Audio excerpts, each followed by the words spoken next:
Shut up and sit down. Go. Think. And we're on. Hello. Hello, gang. Colin here, Festa 67's workshop. And the guru himself. Yes, it's the Foxster. So, yeah, welcome to another Friday Frolic with me, Colin, and him, Fox. I've said that already. Let's get the pimpage out of the way before I don't get any more words in edgeways. So if you'd like to support this channel, head over to patreon.com/Festa67's workshop or click the join button below this or any of my other video content. That will give you access to the Zoom 24/7 off-air hangout where you can come and join me and the rest of the groovy gang. Also will give you access to the live streams, and also if you want to support the channel, you can click the $ just below the YouTube chat there, bung in a super chat, and it all helps me keep this channel alive and keeps the content coming for you folks. So that being done, I'll just have a quick looky-loo who's in the chat, and then I'll start mocking Fox then. I was doing sea life for you while you were talking. Oh, you're good, you are. Yes. Fox is in saying good evening, Twiglets, as was I. Athol was saying have a fabulous show, but Beth and I are heading for the land of kippers, the old bones. See you next time, maybe. Happy days. Well, there you go, mate. Oh. Bill Bolton says, as usual, I'm going to be lurking in the background as I struggle with a new resin print. This really is harder than I thought. Well, hey, mate, PM me, mate, if you're struggling. I'm sure we can do or endeavour to try and help you out somehow, mate. James is in. He says, evening, Colin, Fox, and Festa and Fox Hugs. Hello, mate. Well, my chat is already out of date. Yeah, Fox says, have you mercilessly picked Festa's brain? He knows at least 3 things about it. You wouldn't be bothering me, Phil. It's not a problem, mate. PJ's in. Evening, Colin, Fox, Guffle, and all the Friday Frolickers in the chaps. Sapling you all. Have you got your quote? Oh, no. I'll get a quote. Okay, I'll read some more out then, and then I'll come back to him. Retro Rabbit says, hi, Purples. Hello, Retro. How you doing? Andy Preston is in, saying hello, everyone. Hello, Andy. PJ says hi to JC and Jeff, because, yes, the Candygram for Mongo himself is in. Our very own Cole Sagan. Hang on, I'm still looking for one. MP Model Plastic. Hello, everyone. He says, greetings from Portugal. Hello, MP. How you doing, mate? Retro says, it's a big sick man baby sinus infection. Wibbles. Okay, mate, you're not feeling good. Kevin Stevens is in. Says, hi, all in Chatland, and Colin and Fox. Hello, mate. Jeff Light is in. He says, hi, Fox, and everyone in chat, as well as Cole. Happy days, mate. McLeish is here. He says, I am here. Not sure for how long, as I still have a stinking headache due to an idiot at work breaking the fire alarm on its test cycle. I can still hear that droning howl in my head. There you go, mate. You got your quote yet? Yes. Good man. Go for it. The entire evolutionary record on our planet, particularly the record contained in fossil endocasts, illustrates a progressive tendency toward intelligence. There is nothing mysterious about this. Smart organisms, by and large, survive better and leave more offspring than stupid ones. Wasn't very good, but there you go. There you go. Retro says, last name of everyone here in mildly accusatorial tone. It may include gesturing and finger pointing depending on subscription level. Yes, folks. So, dude, how are you, mate? How's mum? I'm all right. We're okay. Thank you here. We're all fine here now. Thank you. Fine here. How are you? What? No. Oh, I'm fine and dandy, mate.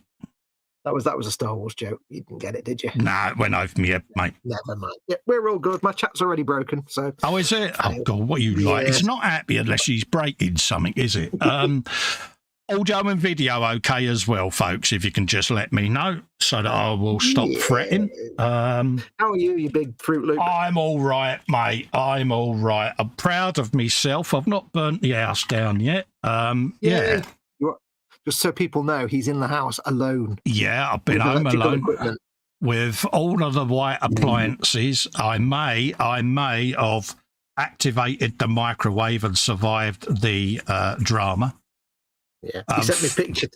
Sent me a picture today of like microwave food in the packaging, like ping burgers and stuff, ready for him to put in.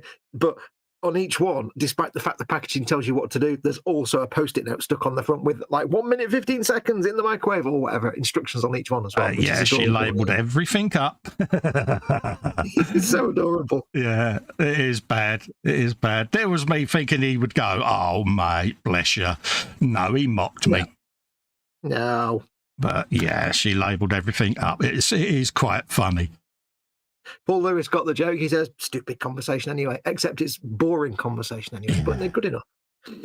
Yeah, so what are you doing tonight then, Spud? I am doing a bit more on the 55 Chevy Indy pace car that Paul Lyons and Ivy May sent to me. So I'm doing a bit on that, mainly fettling, just going round, getting rid of any seams and things like that. And then if that goes okay, I've got a couple of little resin bits that I can faff around with as well, couple of little figures. So, yeah. So that's what I'm up to, mate. Yeah.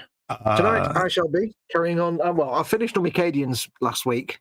I finished them all over the last couple of days. I only had a little bit left to do. So they're all done now. They're done. All the spare bits are mounted on pegs and they're ready for, I've got two notifications off, they're ready for painting. So today I was looking through what I've got to build, basically. I've got loads of stuff in my stash. Oh, right. I found I had an extra pack of veteran guardsmen / IE deathcore, plastic deathcore dudes. So I shall get them built. Oh, nice one. I've already built 10. I've got them all here. So I thought, I may as well build them. Just couple of weeks work, couple of weeks show's work. Well, it's all stuff that you can then get on and paint, isn't it? Yeah, well, the thing is, for some reason, I thought I had an Orc truck I could build. And I was going through my stash and I was absolutely adamant I had an Orc truck and I totally never ordered an Orc truck from anywhere. I know you was thinking of getting one at one point. Well, I ordered. I honestly thought you had one. No, I went through my orders and I remember that I ordered like a load of Orc stuff at some point last year, like the big death roller and a death stomper and a couple of this Sigmar stuff. But I think afterwards I realised, I think I vaguely remembered that I was going to add an Orc truck, but they were out of stock at the time. Oh, right, yeah. So, yeah. Oh, well. Very strange. Very strange. Yeah. Yeah. So I thought I'll build these guys. It'll give me something to do for a few weeks of streams. Absolutely, mate. Well, I've got some more additions to make to Insane Blade. So I shall be digging that down during the week and getting that not built. Something I never thought you'd hear you say. Yeah, I didn't want to get carried away with it, but yeah. Yeah. You know me. Additions for Insane Blade. Is that even possible? Yeah, well, I just want to add... Well, I've got Greebles left from the KA.Models Bane Blade, and yeah, why not add them to that one? Because I can see that every single Greeble I get will be added to that at some point. I can see that has been a project that's never going to get finished. Yeah. Are you going to limit it to Warhammer kits, though, or any kit you've got spare bits on? No, just Warhammer stuff, mate. That's boring. Yeah, the Battle Wagon had the Titanic funnel on it, didn't it? Yeah, it's like, why is this tank got like half an SR-70 on Blackbird on it? Absolutely. Jeff said, Colin's been gleefully microwaving crumpled up bits of aluminium foil and making lightning shows and also cleaning parts in the dishwasher. Well done. I have gone round and pressed multiple buttons, and on one of them an appliance started and I went into panic mode going, ugh! So I just pulled the plug out the wall. I'm sure someone told me at some point that the microwave is a perfect way to get scoring and carbon off your carburetor. Yeah, I'm not going to be putting anything into appliances that I shouldn't be, He's trying to encourage me to get me in trouble. That's what he's up to. Yes. So I have to put up with, folks. I read a story once, possibly apocryphal, but may have been true, who knows, about a gentleman in possibly New York. Oh, right, yeah. Who operated some sort of food creating and selling place, like probably a pizzeria or something. Mm-hmm. Pizzeria. How do you say that? Pizzeria or pizzeria? Pizzeria? Pizzeria, isn't it? He's probably like, Joey's Fabulous New York Pizzas. It's going to be a pizzeria anyway. But he used to like put stuff in the microwave for customers, and he had this habit of like opening the door and grabbing it before it was finished. Oh, right. Yeah. And after 15 years of this, he got like really nasty cancer and died. Oh. In his hand. And then it spread to it. He's like, Yeah, just put it in the microwave. For 15 years. Yeah. Yeah. So don't do that. Don't do that, folks. Yeah, don't go doing that, folks. Yeah. Either that or he would have been eaten by a rat. So it's one of the two. Yeah. Because, them rats in New York. Jeff saying I can warm soup on my stove, but I can't make lightning shows with my stove. Stefan Lars says, hi there. He says, just come home from visiting a friend. Haven't seen since before the chocolate velociraptor make everything go Pete Tong. I did get that one right. He says, I'm not tired at all. MP says he's just finished his Alouette 3 with Technic Black White to create volumes and shades. Ooh. He's going to post some photos in the group. Next step is painting with olive drab. Bobbins. Go on. I was going to say, if I remember rightly, I can't say it right now, but I'm going to, if I remember rightly, am I right in remembering that an Alouette 3 is a French World War I tank? I think it is, mate. I think. Yeah. The Bobbin says, I've never destroyed a white appliance. Does Festa have any suggestions on how to go about this task? Yes. Get an inner tube, a puncture repair kit, loads of the glue and some patches. Glue it all together and bung it in the microwave for about 8 minutes, mate. I will not be held responsible for any injuries that may or may not happen, though. Failing that, the fuel line system from a Suzuki is quite handy. Yeah, or you can clean some carburetors in paraffin or petrol even. You can bung that in there to dry them out. That would be a good one to do. Big metal tin full of isopropyl alcohol. Absolutely, but again, I'm not encouraging folks to do this because, disclaimer time. Yeah.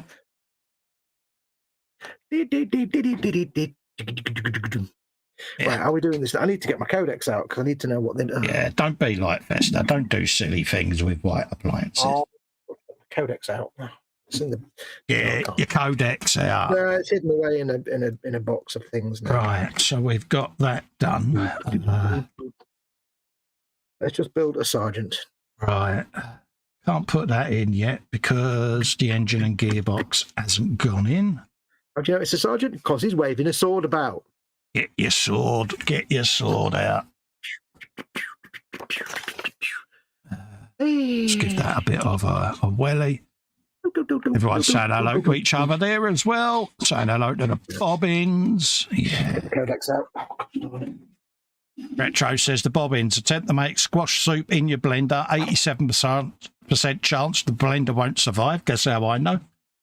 Yeah, you're supposed to take the soup out the tin, mate. Unless you want to use unless your can opener's broke, you could use the blender to open it, I suppose. Yeah. Is the squash still like in the ground? Yeah. Did you just put all the stones that are around it in as well? Yeah. Lynn Dipple's in, saying hi to Colin at Box Hugs. Hello, Lynn. Hey, Lynn. Robin says, I can blow up appliances freely as I have no SWMBO. Yeah. She who must be obeyed. Absolutely. Yeah. Right, it's time to get the codex out. I just want to live.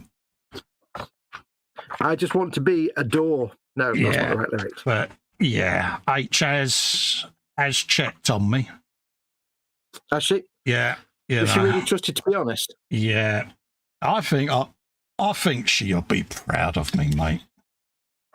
She'll be proud of you when she gets back and finds that you haven't destroyed anything. Yeah, I think you could. Go on. She knows that you could be lying and desperately trying to fix whatever it is you've already broken. So she knows you've got, you've still got 24 hours yet. Yeah. Okay, where are these chaps? She'll just be glad to get back to find her kitchen intact. Oh, yeah, there we go. Death Call Creek. Right, what am I doing? Don't know. What are you doing?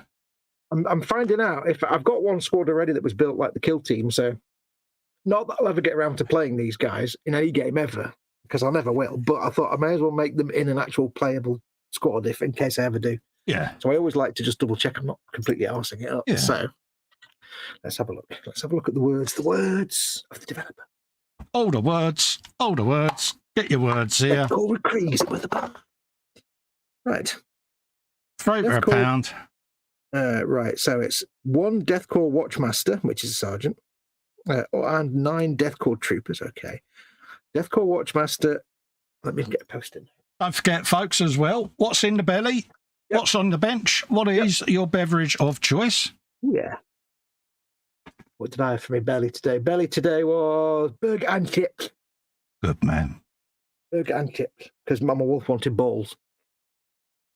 Ooh. So what do you want for dinner? Balls. Bless her. She likes a little chicken balls. How is she today? All right? Yeah, she's not doing too bad. She was up till 3 in the morning this morning. I said, are you going to bed at some point? She went, oh, bloody hell. Yeah. PJ Right. says, belly, cheese on toast ×2, bench 2K in a 24 Alpha Models, Bugatti Vision, a Gran Turismo, and beverage is a large JD. Get in. Oh, JD. Get in, my man. Well, that's just brilliant, isn't it? Yes, I'm mightily proud that my kitchen is still in one piece. Or I say my kitchen. Stupid me. Oh, how presumptuous. Oh, yeah, the wife's kitchen. Yeah. Yeah. I love the way it gives you the choice. It says the Deathcore Watchmaster, like the sergeant, is equipped with a las pistol, a chainsword, and frag grenades. Yeah. So you get a las pistol, chainsword, and frag grenades, or you can also have a bolt pistol, a plasma pistol, or a normal power sword. But you can't use any of them because they're not in the go deck for him. So what? Right. Oh no, you can swap them around. Right. We want a bit of that. There. That's guns, frag grenades. One has a plasma gun. Okay. Plasma in the 40-watt range. Absolutely. Get your plasma guns here, folks. $3 for a pound. Right. So that's the Watchmaster. 8 Deathcore Troopers. 1 Deathcore. Lindipple, belly, Digianoro, pepperoni pizza. Drink is a Dr. Pepper, she says, of course. Ooh. Good girl. Ooh, my chat is working again. Dr. Pepper. What's the worst that can happen? Paul Lewis, did you read this already? Belly Yeah, I've already done that. You've done that? Wow, okay. I was reading, obviously. Mandy Cleach says, belly, sweet chili and chicken pizza, a bowl of cereal, some cola. Nice.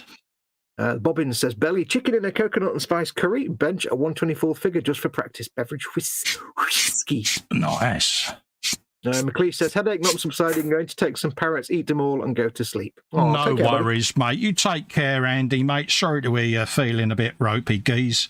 If you don't know, by the way, you can actually take paracetamol and ibuprofen at the same time. Yeah. So if you've got some Nurofen and some paracetamol, take 2 of each. There you go. It's a bit more powerful, and you can do it. They don't interact with each other. If you're getting really bad.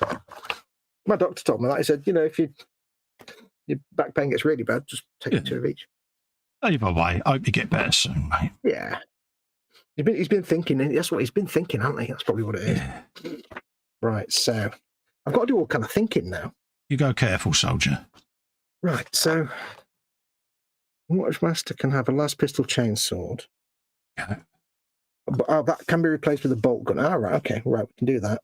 Okay, now you can swap them all out. Good, that's fine then. So get well soon, Andy. Yeah, we don't like it when our mates are poorly bad. I don't like it when our kids get poorly. Because they poop on the carpet. PJ says, nighty night, McLeish. Night night now.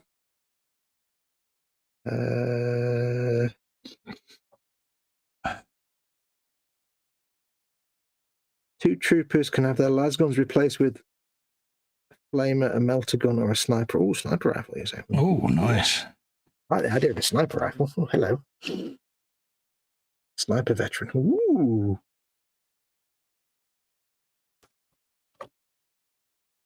One trooper's plasma gun can replace with 1 las gun and 1 Vox. Okay, so your single plasma guy can also be a Vox guy. Okay. What does the Vox guy look like? So that went on there. That went on there. This is kind of the fun bit, figuring out what all the dudes can be. Yeah. I find it kind of fun.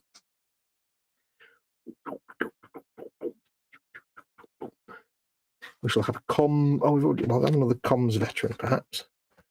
It's good to have a Voxcaster going on, probably. I think. Right. What have we got there? That was on the back of that. Yeah, okay. So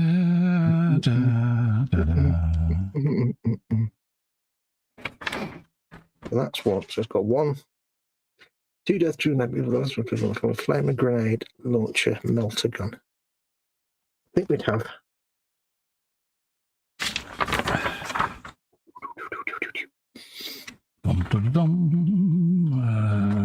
Okay. See, this set gives you a demolition guy. Yeah. That you can play in Kill Team, but there's no actual demolition guy at all in the actual normal 40k game in the Codex here. Oh, right. So it's a completely useless set of parts unless you're playing Kill Team. Oh, well. Happy days. That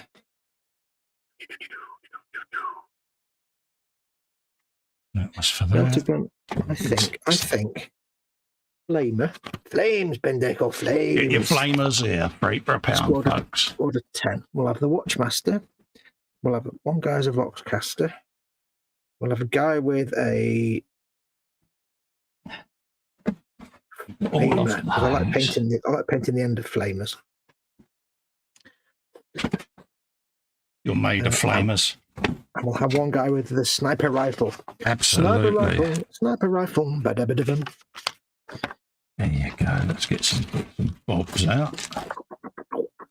There we go. Done. Choice is made. Let's crack on. There you go.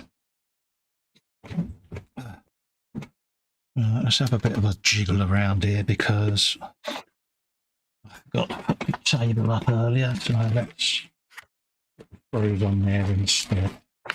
I love some of the wording in this codex that if you know what you're doing in the game makes perfect sense, but to someone like me who's got no clue, when you see something like each time an attack is made against this unit and a modified wound roll of 1 to 2 for that attack fails, irrespective of any abilities that the weapon or the model making the attack may have. I have no idea what that means. No idea what that means, but I'm sure it's good.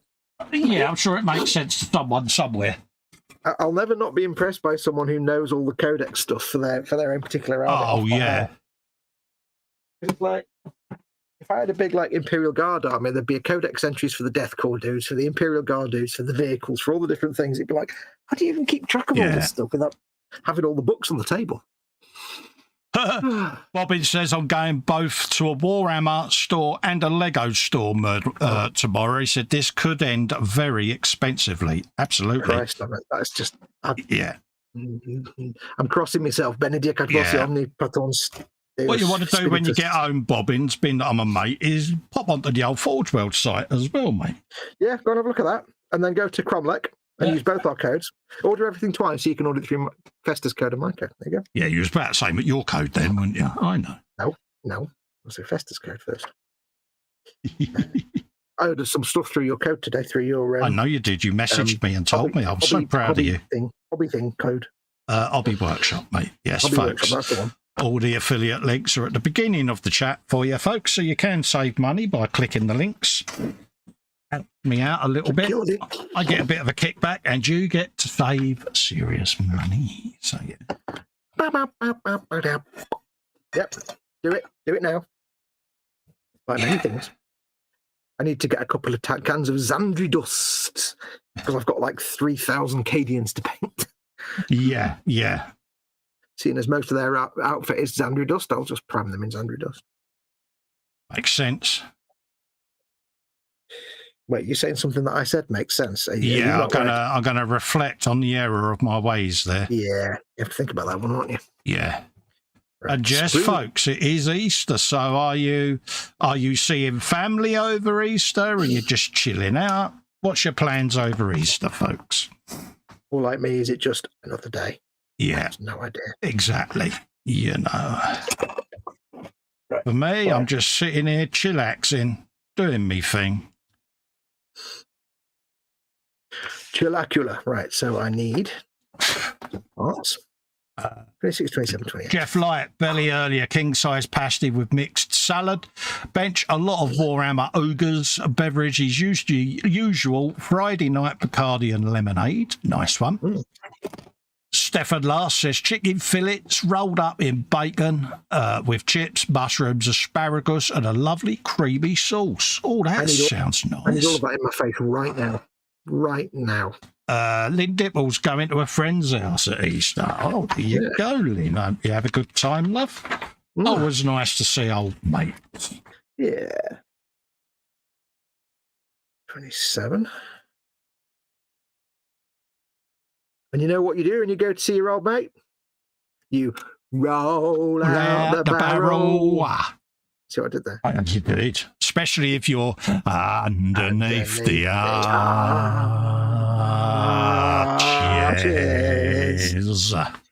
There you go. There will be worse to come. We won't stop. You do realise this, folks. And don't worry if it's raining, because you know who you can call? The old umbrella man. Toodle-lumber toodle. Okay. Don't remember that song? Don't know that one. Any umbrellas to fix today? No? No. No.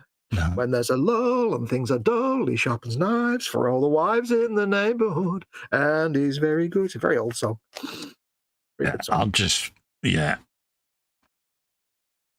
Philistine, I don't know. Where would you... mate, I'm useless. You know this. Where's your 1940s music knowledge, honestly? Kids today know nothing. Kids today know nothing, he says. Yeah. You know nothing. Absolutely, mate. Where's the backpack? It should look like a backpack on the sprue, and yet I can't find it. And it's the bit that looks like a backpack. It's the one next to the backpack. Oh, it's because it's not a backpack, it's a leg. What is my you brain spoon. doing? What have you been taking my pills?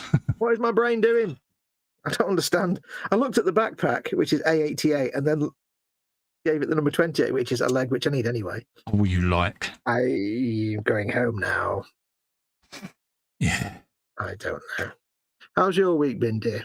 It's been all right, mate. Yeah, I've been fettling around, catching up with a few builds. Did a bit more.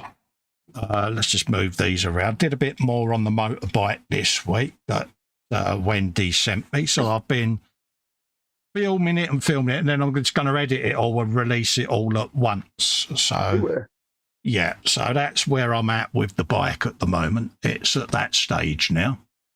So it's got all of its carbon fiberness, and then it's got the exhaust all done and on there now, and blued and violeted and all of that lot. So, yeah, and there's carbon fibre on that side as well. So that's ready to have its final bits and pieces done, and then I shall bulk edit everything, and I shall release the rest of the build series on Patreon and for channel members.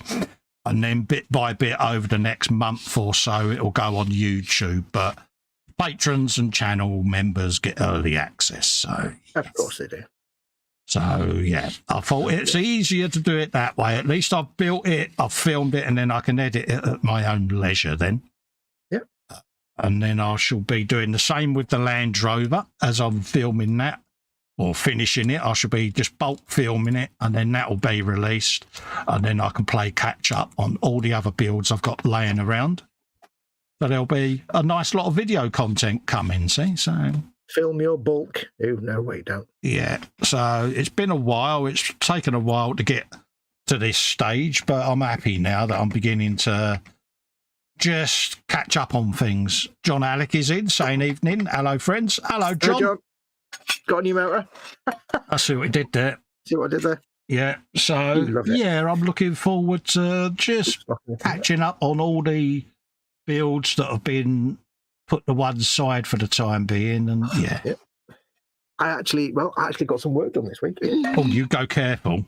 And not a lot. I just managed to finish the build of the KD stand set. I was going to say, you will. Yeah, so that's all in a box waiting paint. Yeah. I got a battle case to go with it, and then I only just realised it doesn't need an entire battle case. Yeah. But it'll do. So I've got all them built and painted. So next week, I'm hoping to get the Ford GT40 done because I didn't get a chance to do that at all this week. Yeah. GT40's here, folks, for £8. Get that caught up. And then, I don't know, after that, I've got many things I need to build and paint. Many things. Yeah, not some of the things, but all the things. I've got to finish painting my Mega Track because I started painting that. It took a minute. Oh, nice one. I didn't get very far, but I started. If I leave it too long, I'll have forgotten how to just bloody paint. Yes. Yeah. That's right.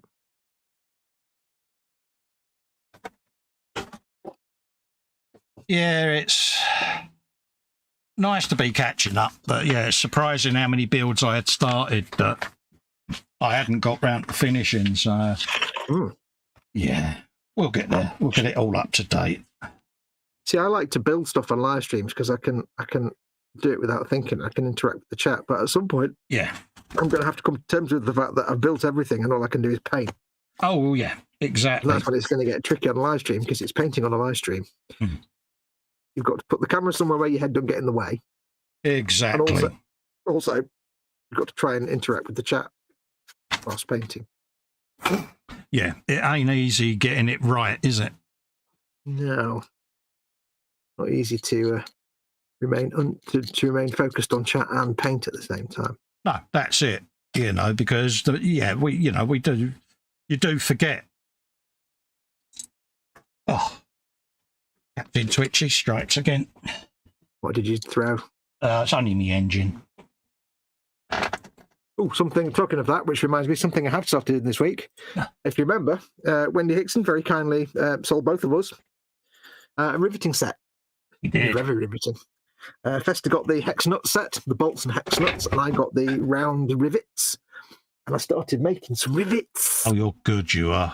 But these are for Festa because he's going to send me a load of hex nuts and I'll send him a load of rivets because we can't, obviously we've got one of the sets each. Yeah. And because he's mostly orcs, because he's got loads of orc stuff, it was better that he had the hex nuts. So absolutely.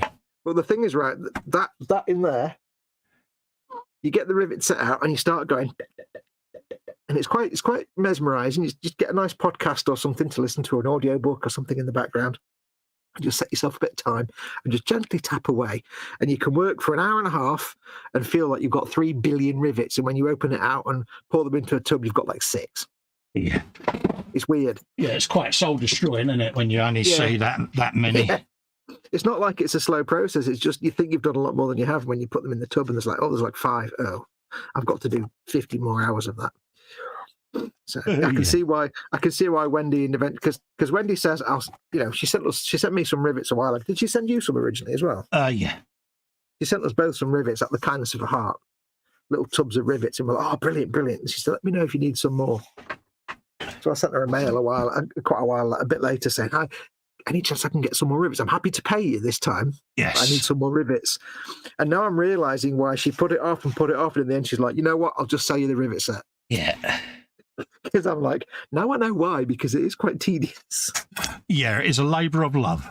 Yeah, even if you're being paid to make someone like 6 pots of rivets is like a good week's work. It's like, I'll just sell you the rivet set, mate. There you go. Yeah, it's one of those. It's one of those jobs you do late at night, and you think, yeah, a couple of hours, I'm going to have shed loads of them, and you're like, yeah, you got about 40. It's like, really?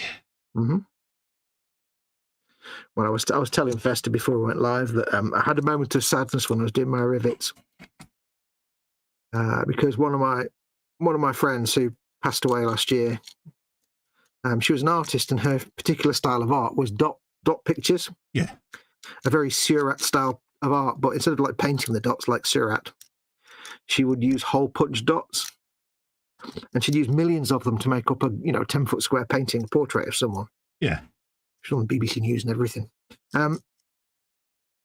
Anyway, so that was her thing, and what we used to go around of an evening, and just sit there hanging out. But anytime you went round to have a brew or something, you'd be handed like a pack of 100 B&Q colour sample cards and a hole punch, and that'd be you then for the evening, sitting there punching hole punch dots all night. So she had this big stack. So it brought back memories of doing that, because we used to go around and be like, oh God, we're going to have to do hole punch dots, aren't we? But we didn't mind doing it, really. So it just brought back memories of doing that, and that was a little bit sad for me. Yeah, I was making little dots. It's always sad when we lose friends, isn't it? Yeah. I still can't get over Nim, you know. No. Not really, even that's not really sunk in. No, knocked us both sideways, that one, didn't it, mate? Yeah. Yeah, bless her heart. Sorely missed. Sorely missed. Yep. Put her banner up. There's a few people that we've lost from the Boom Hut that I always put their banner up on their anniversary. Yeah. People might have noticed I do like an in memoriam banner for past boomers. Yeah. So anytime anybody in the group, So we lose one.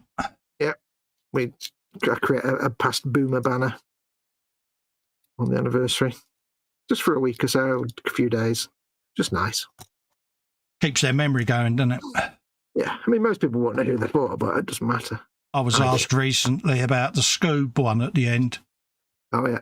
You know, that shocked me because, you know, an hour before he died, I was talking to him on Messenger. Yeah. Scooby Heim, isn't it?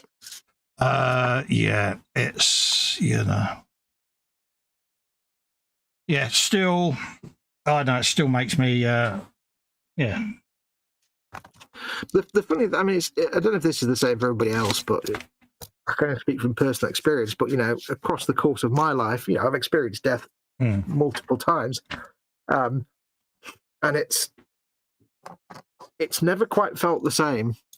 It's always been one of those things you deal with, but with my friend who died last year, it's the first time it's somebody who was a friend rather than a relative or a friend of the family or a distant relative, like a grandparent or even a parent or like somebody else's relative. Yeah. But this was the first time an actual friend of mine passed away, and it's like, okay, that's kind of different now. Yeah. I mean, you know, elderly family members and stuff you kind of expect, but yeah, but when it's friends and that, you know, it's yeah. Weird. Stefan says, bench not in service, but I've actually started the monumental task of clearing a path to the bench. Perhaps in due course, I'll do some buildy. Wish me luck. Absolutely. Just remember, Stefan, when you lift the golden idol off the bakes, put a bag of dirt in its place, otherwise the traps will set. Yeah. If he's clearing a path, he's going through all the relics and ruins. Yeah. Have you seen any trailers for the new Indiana Jones film? No. Oh my God. Oh my God. Surprised he's still making one. How old's Harrison Ford now? This is the thing, right? The film is set when Indiana Jones is like 70 years old. Yeah. So there's no reason why he's old. However, some of the bits in the film are going to be flashbacks. Oh, right, to like classic Indiana Jones fighting Nazis type stuff. Yeah. And they've de-aged him. Oh, interesting. And I will tell you, it is the absolute best de-aging CGI I have ever seen. Because they don't pull their punches. They give proper close-up shots, and you're like, that's just Indiana Jones from the old films. Yeah. But it's not, because they've taken, and I just, if you get a chance, watch the trailers. It's like, I don't even know. I know how they do de-aging, but that is just witchcraft. It looks like him. Witchcraft and tomfoolery, yeah? Yeah. It just looks like him forward, and he's even got like the little smirk and there's little expressions on it. It's like, that's insane. That's just insane. Because we've seen other de-aging stuff, like where they did Luke in The Mandalorian. Yeah. And it's like, it looks all right. It's not great, but this was like, wow. Yeah, it's a bit. That's incredible. You know, they did Princess Leia in Rogue One, and it was like, it's all right, I guess. But no, this is just phenomenal. It just looks, it's just incredible. It's not as bad then as The Rock in Scorpion King, then when they CGI'd him. Yeah, you put The Rock in a film, it's not going to be a good film, is it? It was, probably the worst CGI. That was 20 years ago, though. I know, but films of the time... films of the time were still far, far superior than that. Oh, God, yeah. That was pretty bad. You know, I mean, you look at something like The Abyss, that was a lot older, and yet that was better done. Mm-hmm. Jurassic Park, even. Yeah, exactly. But yeah, so it just looks phenomenal, because it's like you really... If you didn't know it was CGI, I mean, obviously you know it's CGI, but you'd be hard-pressed to to say whether it was old footage. If they recreated a scene from the original Indiana, from the Raiders of the Lost Ark, they could quite easily recreate a scene using the de-aging stuff, and you wouldn't know which was the original and which was the recreated. It was that good. If they did that and put them side by side, you wouldn't necessarily know. I mean, fair play that they've had a go at doing it. Oh, God, it's incredible. So if they put it side by side, you wouldn't know. But he's also in it old as well, so yeah, it looks quite. It looks like a jolly old romp. Considering the last Indiana Jones film was absolute garbage. Yeah, can't really go much worse. John Eric Scale Modeling says, "I want to see Indy 5 at the theatres. It looks amazing." Just saw the Indiana Jones trailer today, says Staff, and it looked great. Indy 5 looks awful, says Paul Lewis. Yeah, got Nazis in it. It's going to be good. One of those. It's all about different opinions, isn't it? Yeah, he actually punches a Nazi in the trailer, so it's obviously going to be good. And it's got the punch sound. It's got the punch sound. The Indiana Jones sound.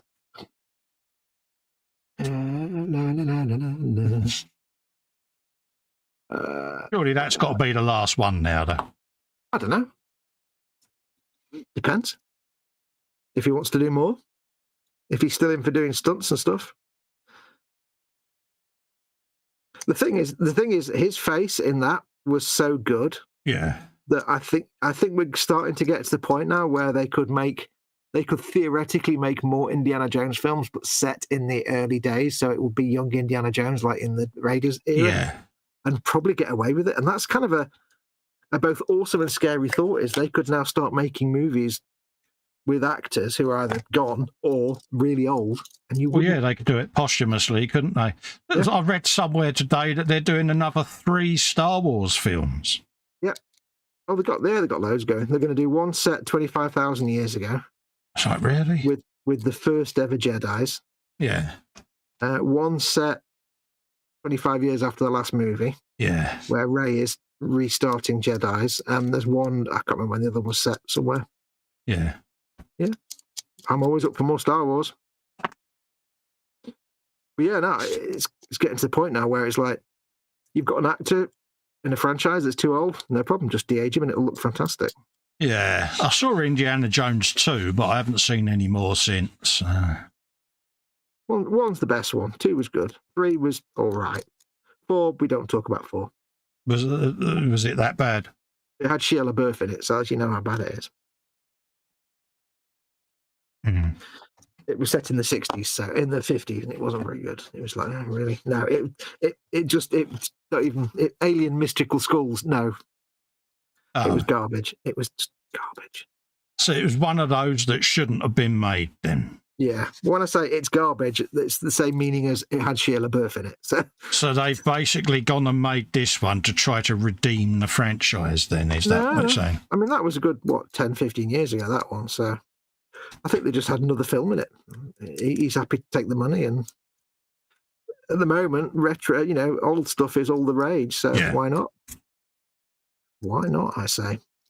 Well, this is it, I suppose. There's a new generation in it that may or may not have seen all of this stuff. So yeah, can't go wrong with a bit of bim. I'm really taking care with this backpack. Oh, you go careful. I'm even using my scribing tool to recarve some of the. No, you're not. Gaps. I am so proud of you, soldier. I know. Yeah, I'll tell you, you're growing up so quick. When did this all happen? Deathcore, innit? You've got to put the effort in for Deathcore. Yeah, that's a point, Bobbins. He says he would much rather see a sequel for Dread. Yeah, I want to see that. That was good, that. Is that the Stallone film? No, Dread is the one that came out in 2010, 2011. The one with New Zealand guy. What's his name? I haven't seen it. Well, we know you haven't seen this. We take that for granted nowadays. Sorry. You Philistine. Yeah, no, Dread was good. You've got no faith in me, have you, mate? No, not at all. Oh, you could have paused and waited rather than jump straight in with that. I don't lie to my friends. I give them the blatant truth so they can move on as quickly as possible. I don't believe in coddling you. Coddling me. Yeah, that'll be the day. The abuse I get. Dread was it was almost like it wasn't an independent film, but it was a low budget. Oh right, yeah, A low budget but big studio film, and it was very good. But I think a lot of people who don't know who there's a lot of people who think they know what Judge Dredd is. Yeah. But they only have a vague memory. Then there's people like me who I know what Judge Dredd is, and I maybe read a few 2080s when I was a kid. But I've not really been into it, and I've never really studied it much. Oh right, yeah. I know the basics, but there's a lot of people like me or others that will have seen the Sylvester Stallone Dredd movie and assumed that was what Judge Dredd is, which it isn't. It kind of a little bit was. So when they watched actual Dredd, it'd be like, oh, that's not. They wouldn't have really been into it. It didn't do as well as they'd hoped. It's one of those films that came out and will become more of a cult classic, I think. A bit like the original Blade Runner when it came out, and it was like, it is a very good film. Because didn't I do a sequel to Blade Runner? Yeah. Is it Bish? Yeah, I vaguely, I don't really remember much about it. So. Oh, well, there you go then. If you don't remember it, I definitely ain't going to waste an hour of my life on it.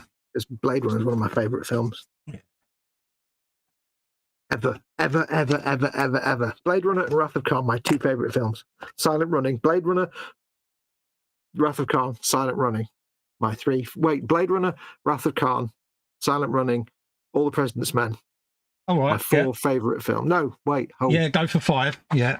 5. Blade Runner, Wrath of Khan, Silent Running, All the President's Men, Capricorn 1. My 5 favourite films. Yeah, you've not got a 6th.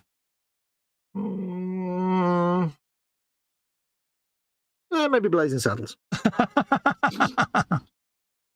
Yeah.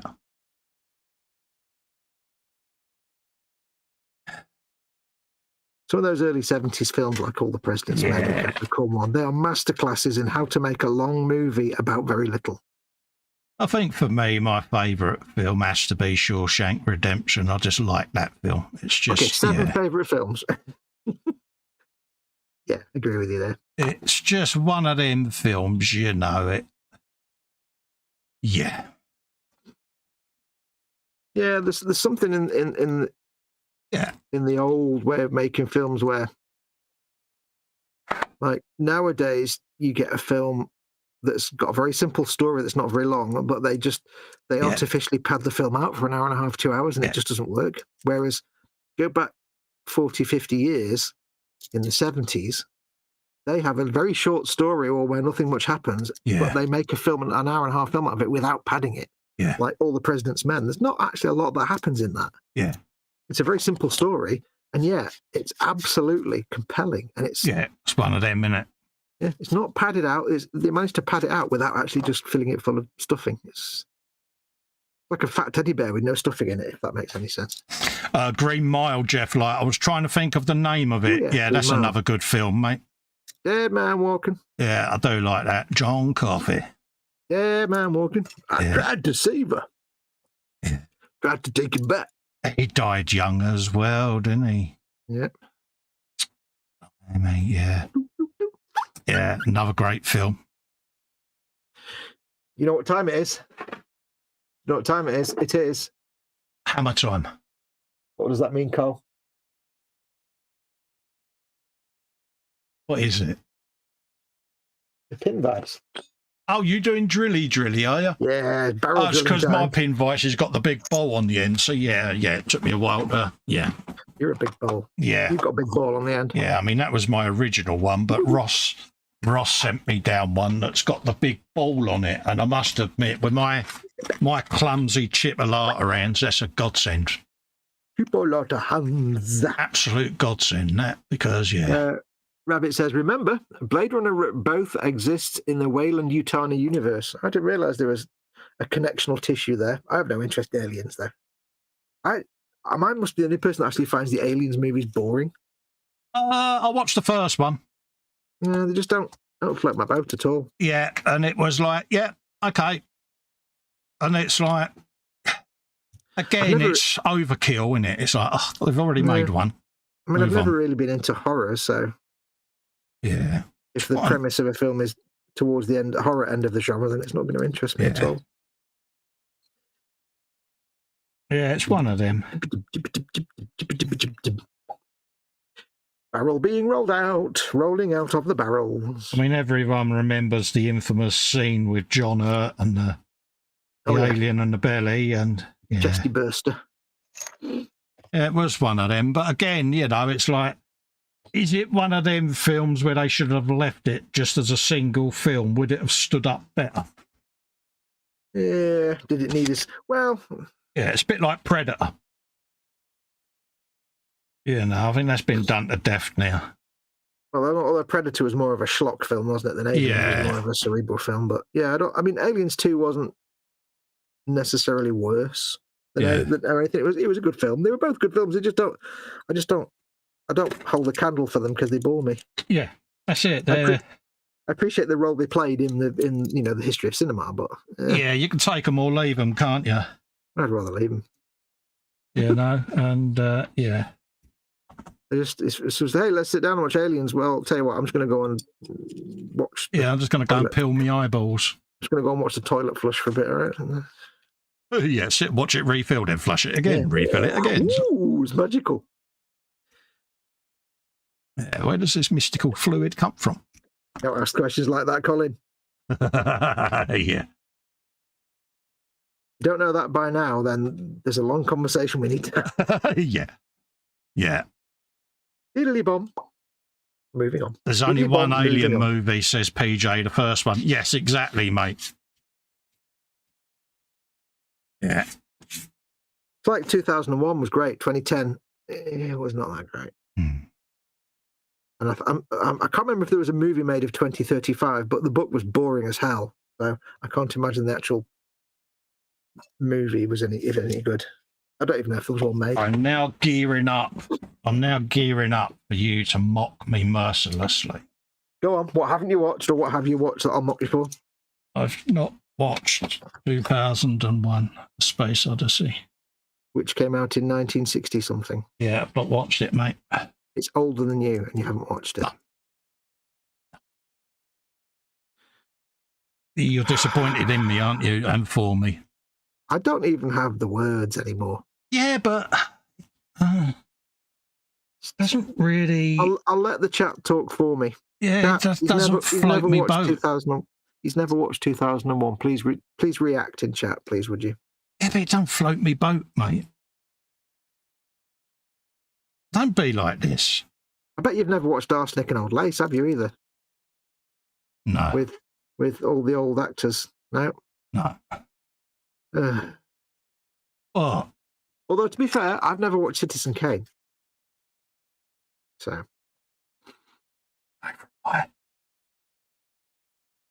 Neither have I, dear. Neither have I. No.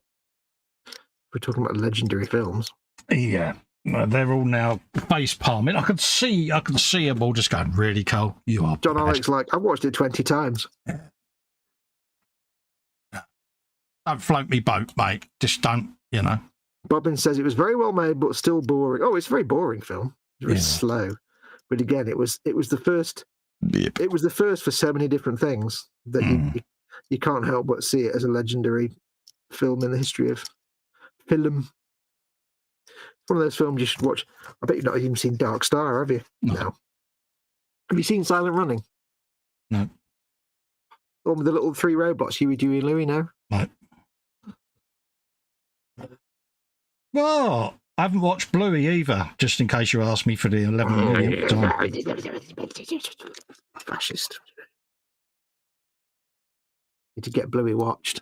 I will forgive you all your transgressions if you watch Bluey. Yeah, but I can't. You can. You just turn it on and go play. Yeah, but... And you'll feel warm and fuzzy afterwards, and you'll feel everything will be good. I just can't sit and watch screechy cartoons for hours and hours. Just can't do it. They're not screechy. You'll feel warm and floaty afterwards after you watch it. I've watched one and I didn't feel nothing but warm or floaty or anything like that. I didn't feel none of that. It was, I've watched an episode. You have a heart of stone, sir. I do.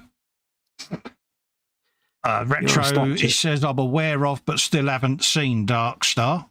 There you go. Okay. It's a good film. John Alex says Star Trek The Motion Picture. What's Joel it want? Grit is in, saying hello, Colin and Fox. How are we all? Hello, Joel. I'm going to quickly step away for 1 minute and make Mama Wolf a brew. I shall return shortly. Yeah, no worries, mate. I'll just pad out until you get back. No worries. There you go. Let's bone that on there for a minute and catch up with a little bit of chattykins. Take the opportunity whilst I can. Let's have a looky-loo. Oh, dokily. And no one expects Fox's list of favourite films. Oi, Fox, what about this Cinema Paradiso? Just saying. Okay, I'll take your word for that, Paul. He's now face palming. Bobbin says the top 3 films are The Hunt for Red October, Strictly Ballroom, and Princess Mononoke. There you go. Retro says, I remember Blade Runner. He says both exists in the Wayland Uni. I think Fox read that out. John says Alien 3 is my favourite. That's how weird I am. Jeff Light says Alien and Predator should have been a one-off film. Yes. Yeah. What else was there? Yeah, Jeff Light says 2001, a true classic. Retro says, I have just finished the first season of Free Body, Chinese with English subs, and it was wonderful. PJ says, not seen 2001. I'm shaking my head at your pitiful disregard for cinematic greatness. Shame on you. I've not seen it, mate. Eric is in. Hello, Eric. How you doing, mate? He says, could have been worse. I have no idea what either Star Wars or Star Trek is. Exactly. I watched TNG, The Next Generation. I've watched Deep Space Nine and a bit of Voyager, and it's like, yeah, I've done that all now.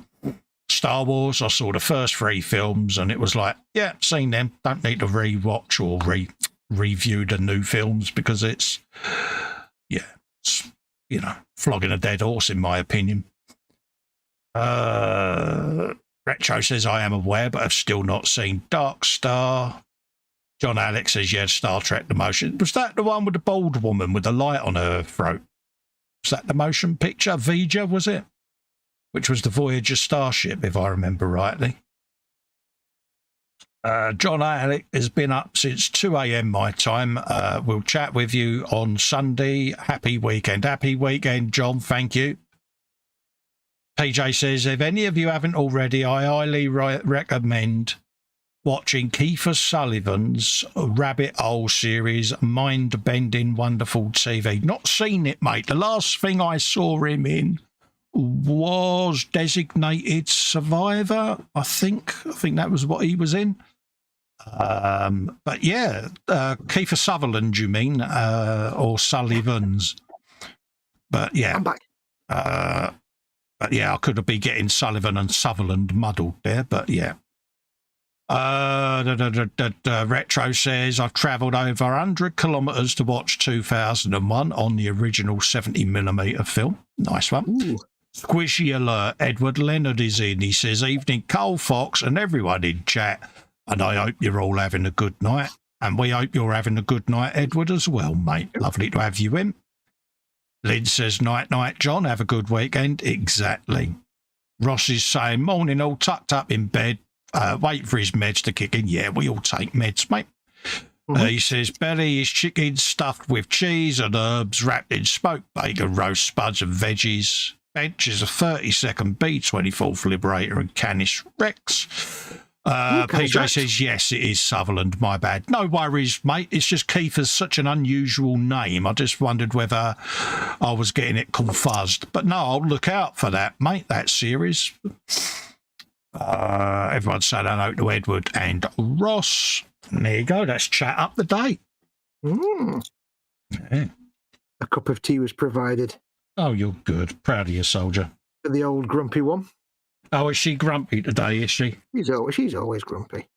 Bless her. What time did it surface today, then? About 3:30. Yeah, about 3:30. Yeah. Oh, that's not too bad then. Better than the other day. Yeah, that was terrible, that.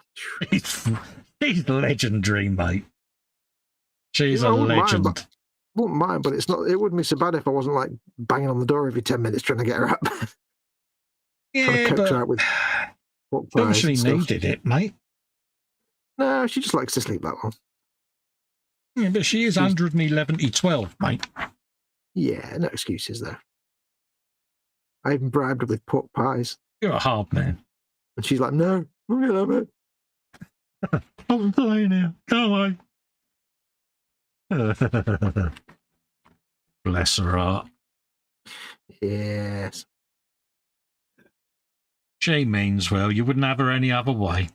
Yeah, he says I would. No. Yeah, I would. I'd have her the way she was before. Yeah, but... But yes, no, I wouldn't have her any other all way. part of getting old, mate. My mum's gone the same way, mate. Yeah.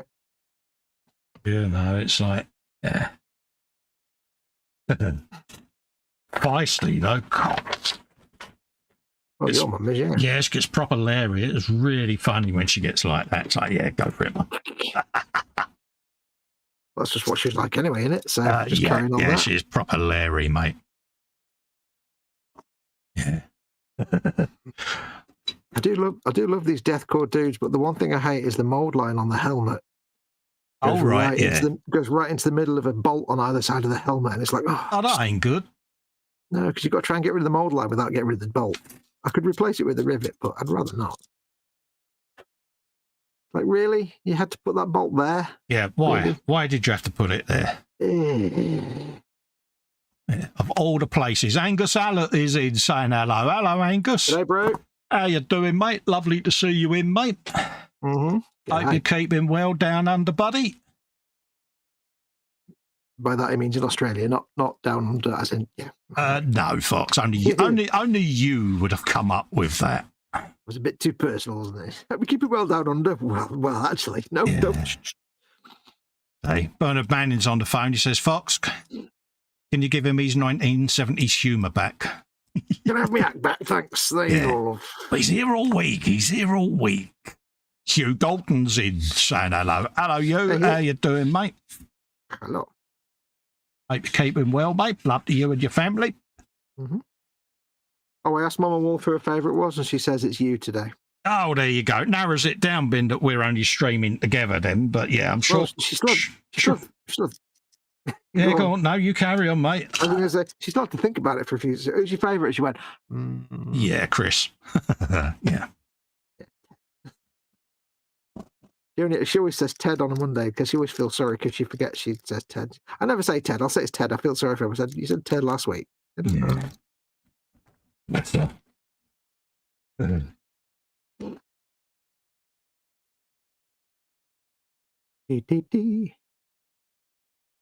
How's your car going? What are you doing exactly at this moment? Mate. I'm just playing with odd little fettling bits. Got my horns to go in and stuff like that, and then I can get it all ready for the spray booth because I can pull the landy out now. So yeah, we can get on. Excuse me, I do a bit of catch-up painting on it. So now you know what I'm about to ask you, don't you? What? Did I just hear a little trump? There might well have been partridge. Yeah, that was it. You got it. Yeah, guess you stretched. Little squash duck. Yeah, a little bit of Donald Duck there for your pleasure. Oh yeah. I thought I heard something familiar. You can't escape. There's no escape. Oh, absolutely. I know that, mate. Oh yeah. Brickhouse rat, mate. Clean that up, didn't I? Yep. You are the Luftwaffe to my Bryce Norton radar installation.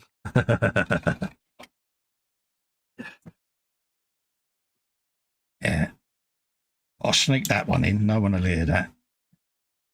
No such thing as sneaking it in when I'm around. You know that. Absolutely. Should have realised, really, shouldn't I? The error of your ways. Foolish assumptions. Micro parpage. Yeah, it was subtle, wasn't it? You didn't even skip a beat when you're talking, just talking away, blah, blah, blah. Oh, yeah. It was like, yeah. Sign of a true professional, that, mate. Carried on. You need to own your parts. Yeah, right, yeah, just carried on, mate, as if nothing had happened. Pimp your parps, that's what he's saying. Yeah, pimp your parts. There's a job for you in 1970s Blue Peter. Yeah. With those skills. Fox has got, Edward Leonard describes my hearing exactly. We just can't say it out loud. Yeah. On the telly. Jeff Light says his missus into things like The Walking Dead and The Last of Us. Oh, right, yeah. Played The Last of Us, but not seen it. I've not seen the TV. I haven't got HBO or whatever it is over here, so I think it's on Sky, I think. I haven't got Sky, so.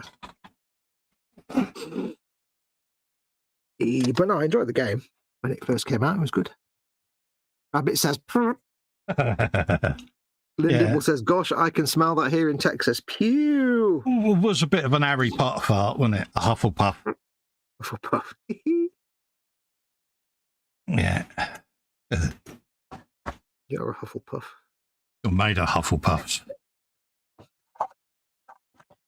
Your Hufflepuffs are made of Hufflepuffs. Every time you do that noise, I keep checking because I think someone's joined the hangout. It's the same noise that StreamYard makes, isn't it? And of course, the fact that we're not in StreamYard, Yes. It's like, I keep looking up thinking, all right, someone else has joined. It's like, wrong stream, Cole. Yeah, that'd be like Festa. Anyway, you don't need to worry about your Hufflepuffs unless your Hufflepuffs are Slytherin, in which case you have to get some fresh trousers out.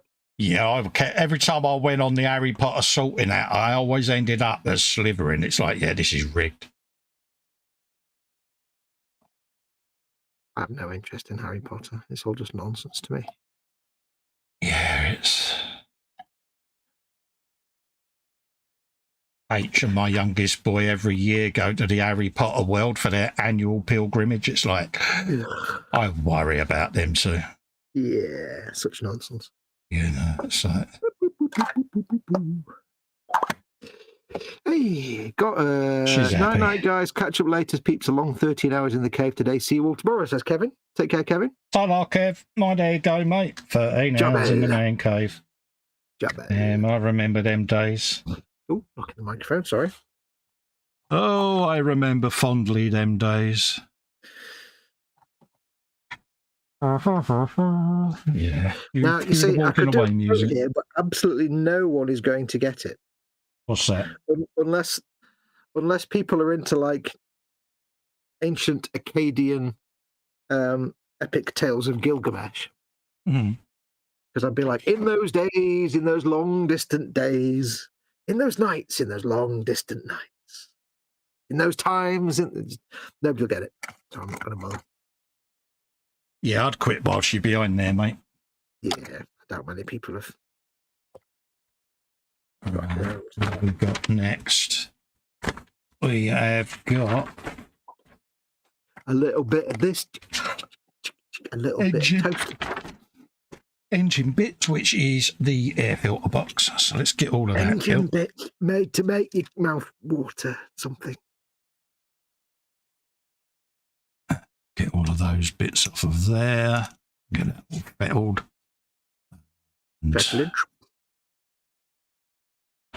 That just leaves wheels, bonnet, hatch, and stuff. Spider hatch with an H. Hatch with an H. Hatch with an H. Okily dokily. Going on tonight. I know, man of multi noises tonight. You're a man of many gaseous ventings. Right. So we can have all of those off of there in a bit. Happy days. So that can now all go back on there and go back in his bags of protectedness. What's the good Dr. God in his magic bag? You'll get that line when you play Fallout 3. Yeah, I've got so much to look forward to there, and I have to be patient, understand that you've got 20 years worth of games to actually go through. Oh, yeah.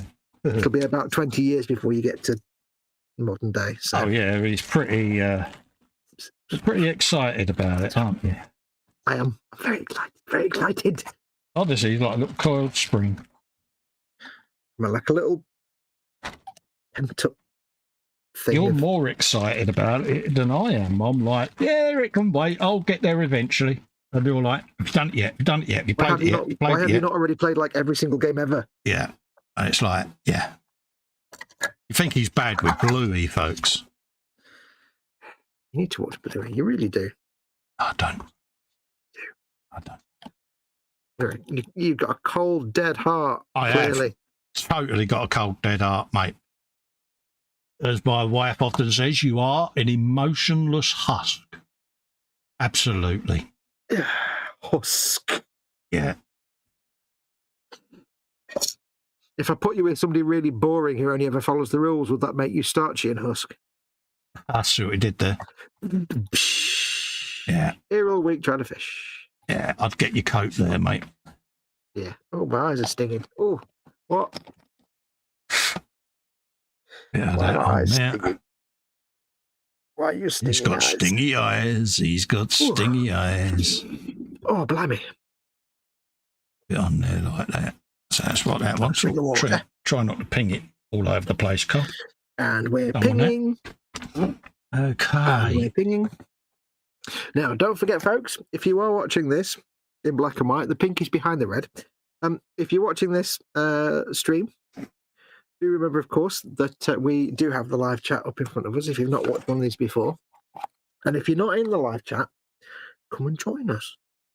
If you can't see the live chat on the YouTube, if you're on a mobile device, it might be underneath the video, so scroll down. But if you're on a laptop or a PC or something, click on the YouTube icon in the bottom right of the video player if you're watching it embedded somewhere else. And come and join us. You can watch it on there and on YouTube and join the live chat. Ask us questions, because Lord knows we need stuff to talk about. Fox will answer all your questions for you. Boy, I will deny everything. Would be an ecumenical matter, he says. Where's this arm supposed to go? Something like that. Okay, that's weird. Angus Allett says, I keep expecting Bluey's dad to say, get us a beer out the fridge, Bluey. I think there's at some point he's sat there with a bottle of something and they don't call it beer. They call it something else. You're not going to be happy until I've watched Bluey either. You need to watch Bluey. You can't watch one episode and make a judgment on it. You have to grow to love the characters deeply. And you will. Because they're all awesome. He's done the TED there and pressed the button. So we'll see whether or not he makes it back. If not, I'll fire up StreamYard and let him come in there. I've got a feeling he may have pressed the button on this occasion. So we'll see whether or not I can get him back. So apologies for me rattling around. It's just I've got to drop everything now and see whether I can find him. Unless his broadband's popped. Let's have a look. I'll just chuck him a message.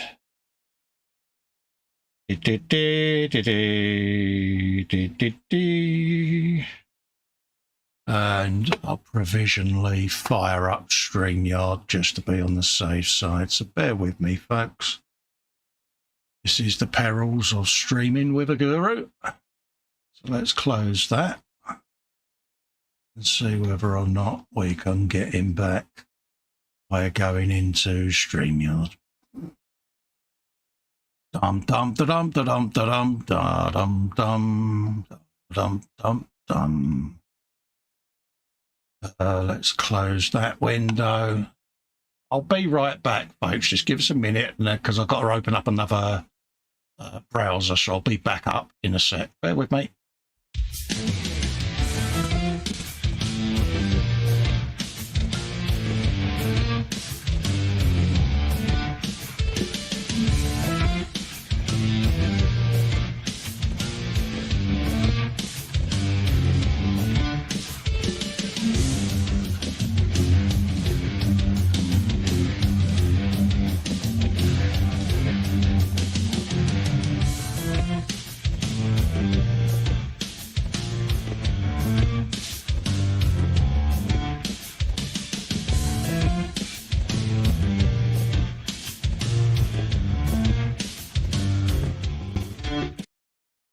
Just see whether I can put a StreamYard up over the top of it.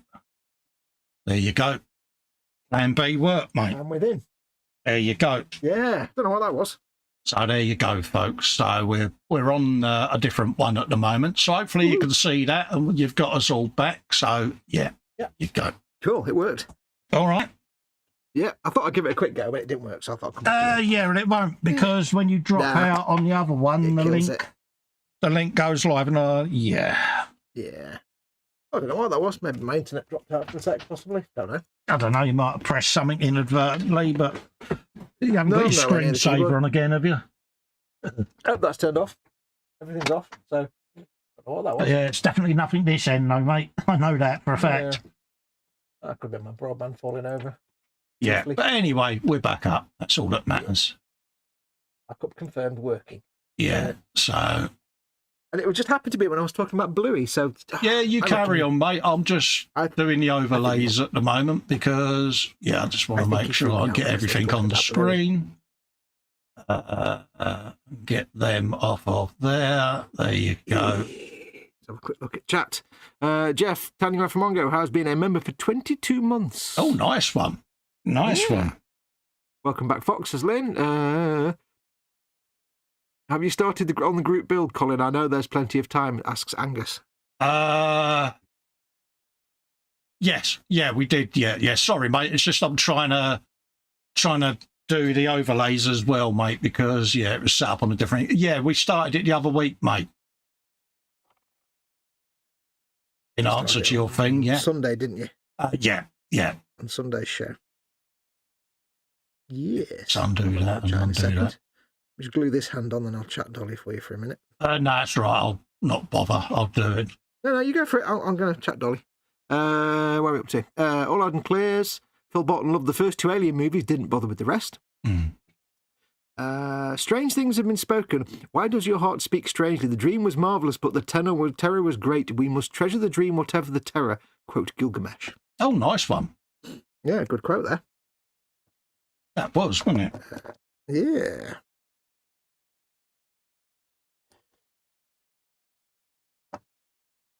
Who will fight? Who will? What is he says? Who will go to the netherworld to retrieve my Ekima ball? He loses his ball and stick to the underworld. And he sends Enkidu, his sidekick / servant. It's not really clear what he is, down to get it. Oh, right, yeah. But the real premise is he wants to know what happened to his parents, but he can't go down to the netherworld. So happy days. Belly was half a salmon sushi roll, says Edward Leonard. Oh, nice one. Bench is either a bowling ball or a giant squigoth. A bowling ball. Interesting. Or a giant squigoth. Beverage is a bourbon and a beer. If you can't tell whether it's a bowling ball or a giant squigoth, maybe you've gone too far with the bourbon and the beer. Exactly. Maybe it's not good to be at the bench with sharp things and painting right now. I'll admit 2001 was a great film, but I found it kind of boring, says Phil Bolton. It's a slow film. It's that generation of film. It's a cerebral film where, you know how I was saying before, like in the olden days, they could make an hour and a half out of nothing. Yeah. But do it in a way that wasn't all padding. 2001 was kind of the opposite of that. It was not a lot going on, and they made it last 7 hours, and a lot of it was just too much. It was like, here's a half-hour segment of going to the moon base. Okay, you could have made that 2 minutes, but never mind. Yeah. But it's a good film. All gone? Absolutely. Yeah, it's done now. Apologies for that, folks. I just had to resize the window because, it's the first time we've tested the ability of that, and I hadn't done my overlay. Yeah, tested and confirmed. Tested and working. This is what's known as the Fox factor. I have 2 browsers running because just in case it drops, I can then keep the string going because, All right. Joel Grit's been a member for 12 months. Nice one, mate.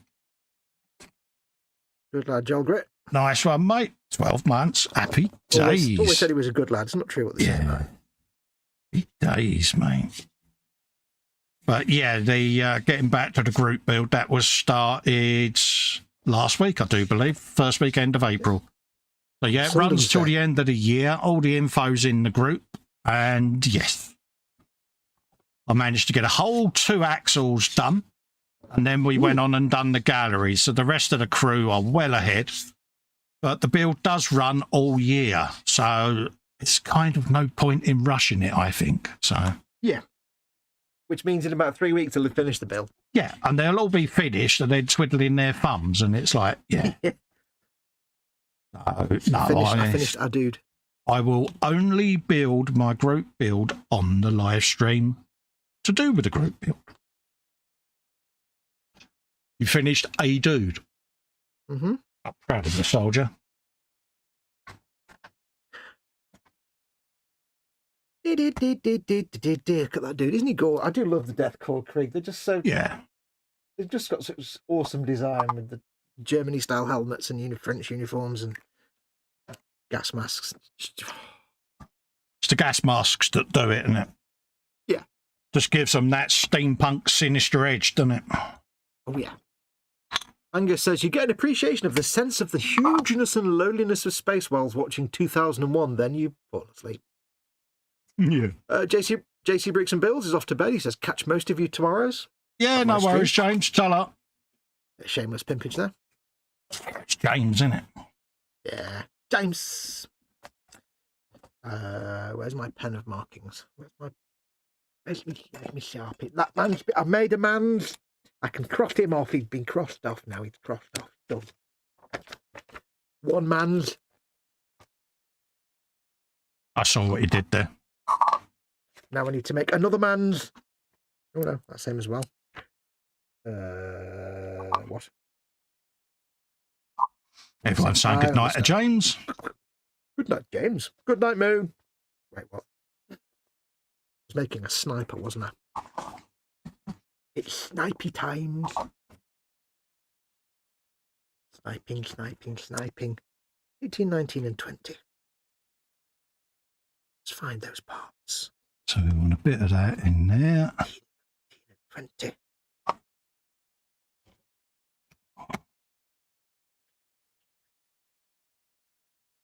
and 20.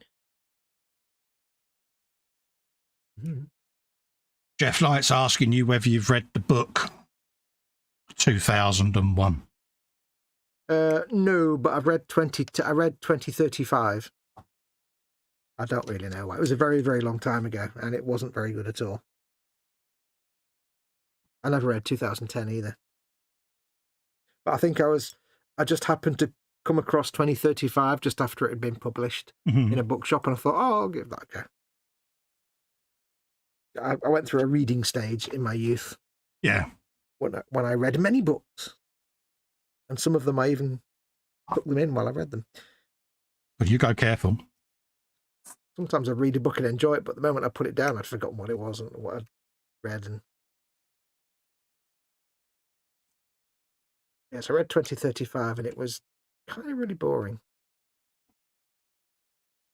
Didn't float your boat then, no? No, although it was doing a lot of callbacks to 2010 and 2010, and of course it's been a long time since I've seen the film. Yeah. And some callbacks to 2001, and it's been even longer time since I've seen that. Yeah, it's one of them, isn't it? So it's kind of interesting how the book, 2001, the book was written at the same time as the movie. It was like a book of the movie, but written by the same author. It was interesting. MP says he's studying and making some research for a new project, the Albatross 3 by Rodent in 30-second scale. Nice. Ooh, that's going to be... That'd be nice, wouldn't it? Going to be a big old thing. I don't know what it is, but if it's called the Albatross, it's bound to be something rather large. Yeah. A20. Where is A20? It is a random, non-specific shape. Best. Yeah, that. We can have one on there, the old cocktail sticks. And I tend to use a bit of super glue and a bit of kicker and mount them on cocktail sticks because they can easily be broken off or trimmed off with a pair of skizzars. It just works for me. I spent an hour last night taking all the different weapons and spare bits and loose bits from Acadian set and super gluing them to either spare bases or cocktail sticks for painting. Just makes it easier. So little straw on my bottle of kicker there, and boom, done. Yep. Just a tiny dot so that when they're painted, you can just snap them off, no problem. I actually watched it. I'll tell you what, you've got the same things. We've both got these things from Games Workshop. These little things. Oh, yeah, yeah. That you get them with the grippy set. And these are things that you glue it onto a base or something, and then you can attach something to the top. You can trim it and shape it and attach. You can gently super glue something like a figurehead or an arm or something, or a weapon. And it's just something you can glue something to while you're painting it. Perfect for that. And you're supposed to use CA glue because, again, you can loosely glue it on, and when you finish painting, you can snap it off. It's perfect. I saw somebody doing a review of those, and the person was gluing the piece you wanted to paint to that thing with Tamiya extra. Oh, thing. No. What a... no. And I'm like... Chud. What, why? You know, you've got to be able to take it off. I was just sat there going, what? That's when you want to sit there in it and go tilt. I just thought, right, I'll just stop having your channel recommended them, because I'm never going to listen to anything you're ever going to say, because you're clearly an idiot. Yeah, that's like anything. Not everyone knows everything, don't get me wrong, but really basic stuff, yeah. Yeah, really basic, like don't glue something to something temporarily with a permanent welding cement. Yeah. No, it's not rocket surgery, is it, really? Not really, no. 882 is what I need. Well, not for us, but yeah. There's always that one person. One person. Da, da, da, da, da, da. Don't be that one person. Yeah. 82. A17. A17 was there. Not A17. Well, bit's fallen off. Oh, it's a bit of the medicine bag that I don't actually need. Okay. It can go. Oh no, I can't put it in there because that's not Krieg stuff. Fudge. Bums. Yeah. Put that in there then. So we got a bit of that going on. A little bit of that. Do you know, since we've gone live, you haven't done beatbox once. I know. It's brilliant, isn't it? Rubbish. Rubbish. You step your game up. Before we went live, all I had was constant beatboxing down my ear. No, he's making it up, folks. He didn't. It gets to the point where it's like, right, I'm going to put that over there, and I'm going to move. And what I'll do is I'll do this. It's almost like punctuation to him now. He's so entrenched in it. Yeah.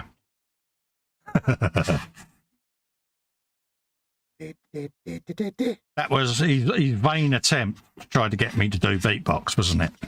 No, I'm just saying. What are you doing? What are you working on? I am sanding or smoothing off a little bit of the folded roof because I'm doing it as the convertible variant. Ooh. Because at the end of the day, it's got to be the convertible variant, innit? You know.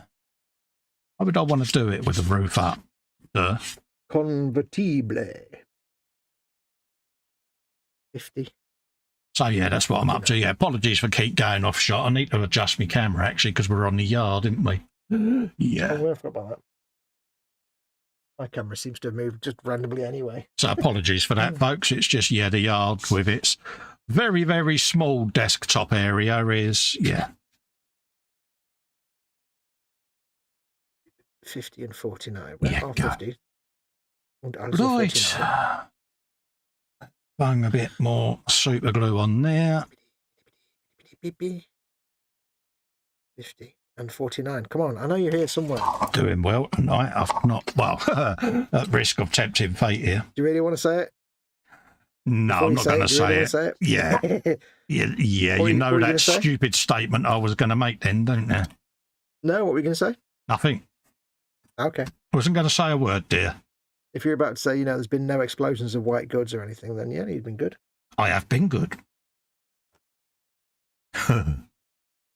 But what was it you said? There's still time. Yeah. Don't tempt the wrath of the whatever from high atop the thing. Yeah. 49 and 77 is the one you want, Spoon. Yeah, there's no trust. Nope.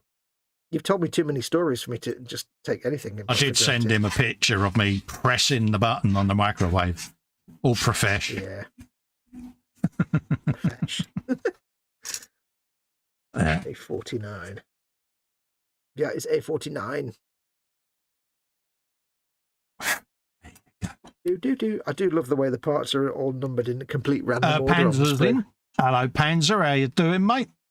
Hello, nice Panzer. to see you in, mate. Guten Abend, meine Freund.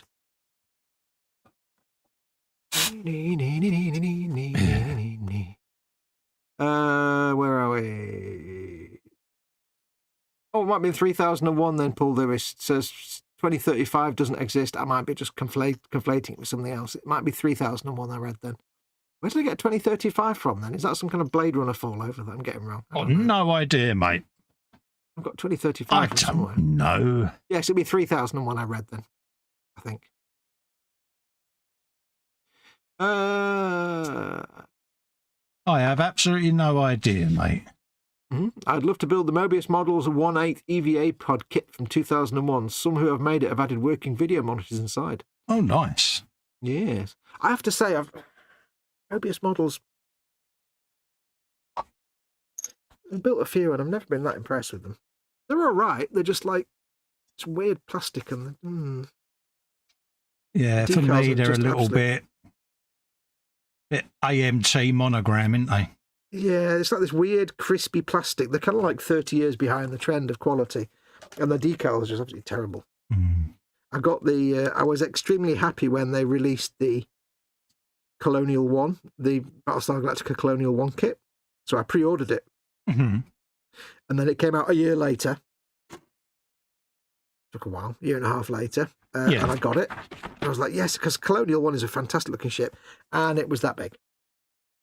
Oh, really? Oh, that's disappointing. And I'm like, I was kind of hoping it'd be bigger than that. And then I realised that this beautiful kind of like colour scheme, it's got like an almost Pan Am style paint scheme on it. Pan Galactic. And it was like, and then I got it and I thought, oh, and you expect me to do a whole decal right down the side of it. I know what your decals are like. I'll just give it away as a prize. Yeah. So I'll just give it away as a prize. I thought, oh, well, I've been waiting for that for a couple of years. You know. So you're not up for doing the decal wrap build then, no?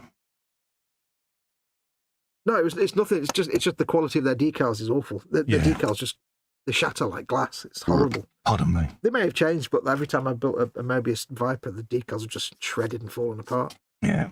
Joel Grits off the bed. Ta-da, Joel. You might how you going, mate? Jabella. Thanks for coming in, mate. Always nice to see you, buddy. So the off-sea clock books are 2001, 2010, 2061, and 3001. Well, it was one of them. It might have been 3001, I think, though, in that case. Yeah, I don't know where I got 2035 from. Don't know where I got that from. From the mind of Fox. Yeah. La la la la la la la la.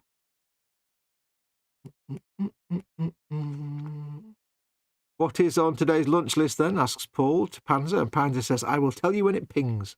Yeah, absolutely. We want full ingredients. Ping meat. Oh, yes. Frankie Day Models is in. He says, hello, Colin and the gang. Hello, Frankie. How are you, my friend? Lovely to see you, buddy. Wow. Nice to see Frankie. Yeah. Yes, I had the infamous Rustler's Ping Burgers tonight. 1 minute, 15 seconds, the sticker said. Oh, yes, I adhered to that, even though it goes 1 minute 10, 1 minute 20. It doesn't go up in fives. So I shall be discussing this with her when she gets back. I spent ages trying to, Sure, it wasn't a trick question, just to yeah, exactly. I think it was, he'll ring me on that one, but... Yeah, because I think ours does like 10-minute increments, 1 minute increments, and 30-second increments. So we didn't do that one either. So it was like, I thought they were 90 seconds anyway, not 75 seconds. Exactly. So I don't want to scare you, but I think that one was a test. Yeah, I just went 1 minute 20. checked it with my iPhone, timed it on that as well, just to be on the safe side. When he says checked it on the iPhone, he means he looked it up on Google. No, I didn't. I didn't much. No, I just set the timer on my iPhone as well. I think H has got a little list, and she's like, "Call me about the ping burger." Cross next to it. Nope, didn't call me. Nope. Set him a trap. He didn't. Nope. I've been remarkably good, remarkably composed. Still going around checking and double checking everything, though, just to make sure that I haven't broken anything. Good lad. I'm going to need to step away for 5 minutes. Yeah, no worries. You do what you got to do, mate. I shall return presently. Yeah, no worries. I'm just killing time. Get the bumpers. Apparently you have to drill them, so let's get them drilled whilst I think of it. Yeah, leave them there. There's another bit that I don't know whether I've cut it off yet or not, so could be buried on the sprue somewhere. It's on there, the prop shaft. And a couple of little bits there, so yeah, not sure what that bit is. Haven't come across that yet, actually. So let's have a looky-loo through the instructions, just to make sure that I haven't missed something. Edward says, I'm not able to, so I have to pay somebody. Oh, bless you, mate. Absolutely. Yeah, it's one of them, innit? Mowing the grass. Yeah. I'm lucky my lad does it for me, so. Yeah, he's pretty adept. It's like, yeah. Yeah, saves me running over my own feet with a lawnmower, doesn't it? Because it would happen. All right, what we got there? We got door handles. So it says to chrome them, but yeah, I'll do as I'm told. I'll chrome them. There is another bit that I'm hunting for. It is on there somewhere, so I'll come back to that once Fox comes back. Oakley dokily, let's move them for a minute. We'll get me drill of drilling this out so that I can start drilling them bumpers and getting that done. I've actually got less and less space as the show's gone on here, and oh, don't worry about it, Carl. Angus says, could you put your lad on a plane and send him over, mate? Yeah, he'd be there tomorrow, mate. He'd love to go to Aussie. I'm lucky I went with H many, many years ago. We spent, I think it was about 14 months down under. And it's one of those on my boy's bucket list, you know. He would love to go out there. And I said to him, go and do it. Go and live the dream, mate. We was going to emigrate, but we got close to the point of going, and the wife was beginning to have second thoughts because her mum was beginning to show signs that she was unwell. So she didn't want that awkwardness of us being the other side of the world if something went wrong. So me being me, I said, look, it's best we don't go then, because I'd never forgive myself if you couldn't get back to see your mum. So we didn't go in the end, but she's often commented that she feels guilty that, you know, we didn't go. And I'm like, don't be daft. It's family. I'd never forgiven myself. So, you know, and her mum died anyway not long ago. So, yeah, she would have missed all them fun times. So, is that you in Australia? Yeah, that was, yeah, us. We were going to go down under to live. But, yeah, I'd say to anyone, go and visit. It's a beautiful country. And, yeah, you won't be disappointed. I thought it was putting to bedtime, but she was just going for a week. So. Yeah, the fact that everything wants to eat you when you're there is another thing to go for, but, yeah. That puts me off. I love it. See, I'm bad enough with a house spider in this country, so put me in a country where everything like that wants to kill me. It's no. Oh, yeah, mate, you're just full-blown princess mode. Would be ensuing from the minute you got there until the minute you've got on a plane and come back out. I can't help it if I'm allergic to things that want to kill me. You would not settle. No. At all. No. Yeah. Every time I heard sort of the noise in the night, I'd be like, what's that? Why is it? Yeah, it would be hilarious to watch. Yeah. It would be great entertainment, and I would mock you mercilessly, as you know. Of course. Oh, yeah. But, yeah, it would be fun to see you squirming like that. But... Like, it's bad enough when you stay at someone's house. Like, you go to someone's house for a party and you crash over in the spare room and there's a massive spider and you can't do whatever you normally do. Yeah. Like, normally you just get up and throw it out or whatever, or you'll panic and squeal or whatever, but you can't do that in somebody else's house. So you're kind of knackered with a spider in your room. I hate that. Yeah. Now imagine that in an entire country. Oh. Yeah. No. No. Yeah, it would be funny. That's his nifty stick. Be back in 1 second. Yeah, no worries. PJ says, I'm thinking of one of those colour changing paints, perhaps a red-green type. Nice. Be nice, mate. Yeah. Yeah. Yeah, I must admit, it's...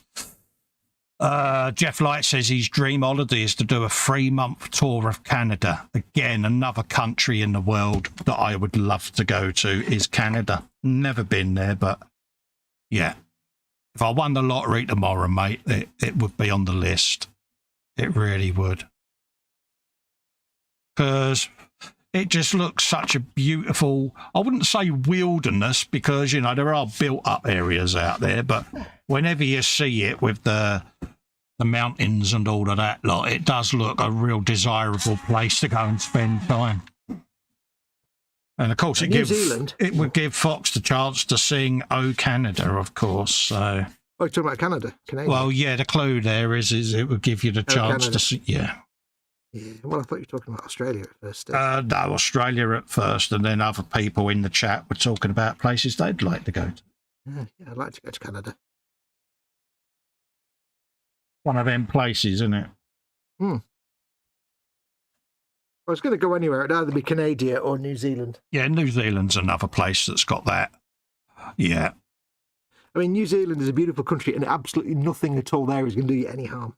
Yeah, PJ said he went to Oz. He said, truth is, he didn't want to come back and he wished he hadn't. Yeah, it is one of those countries, isn't it? It's... You just don't want to come home. You really don't.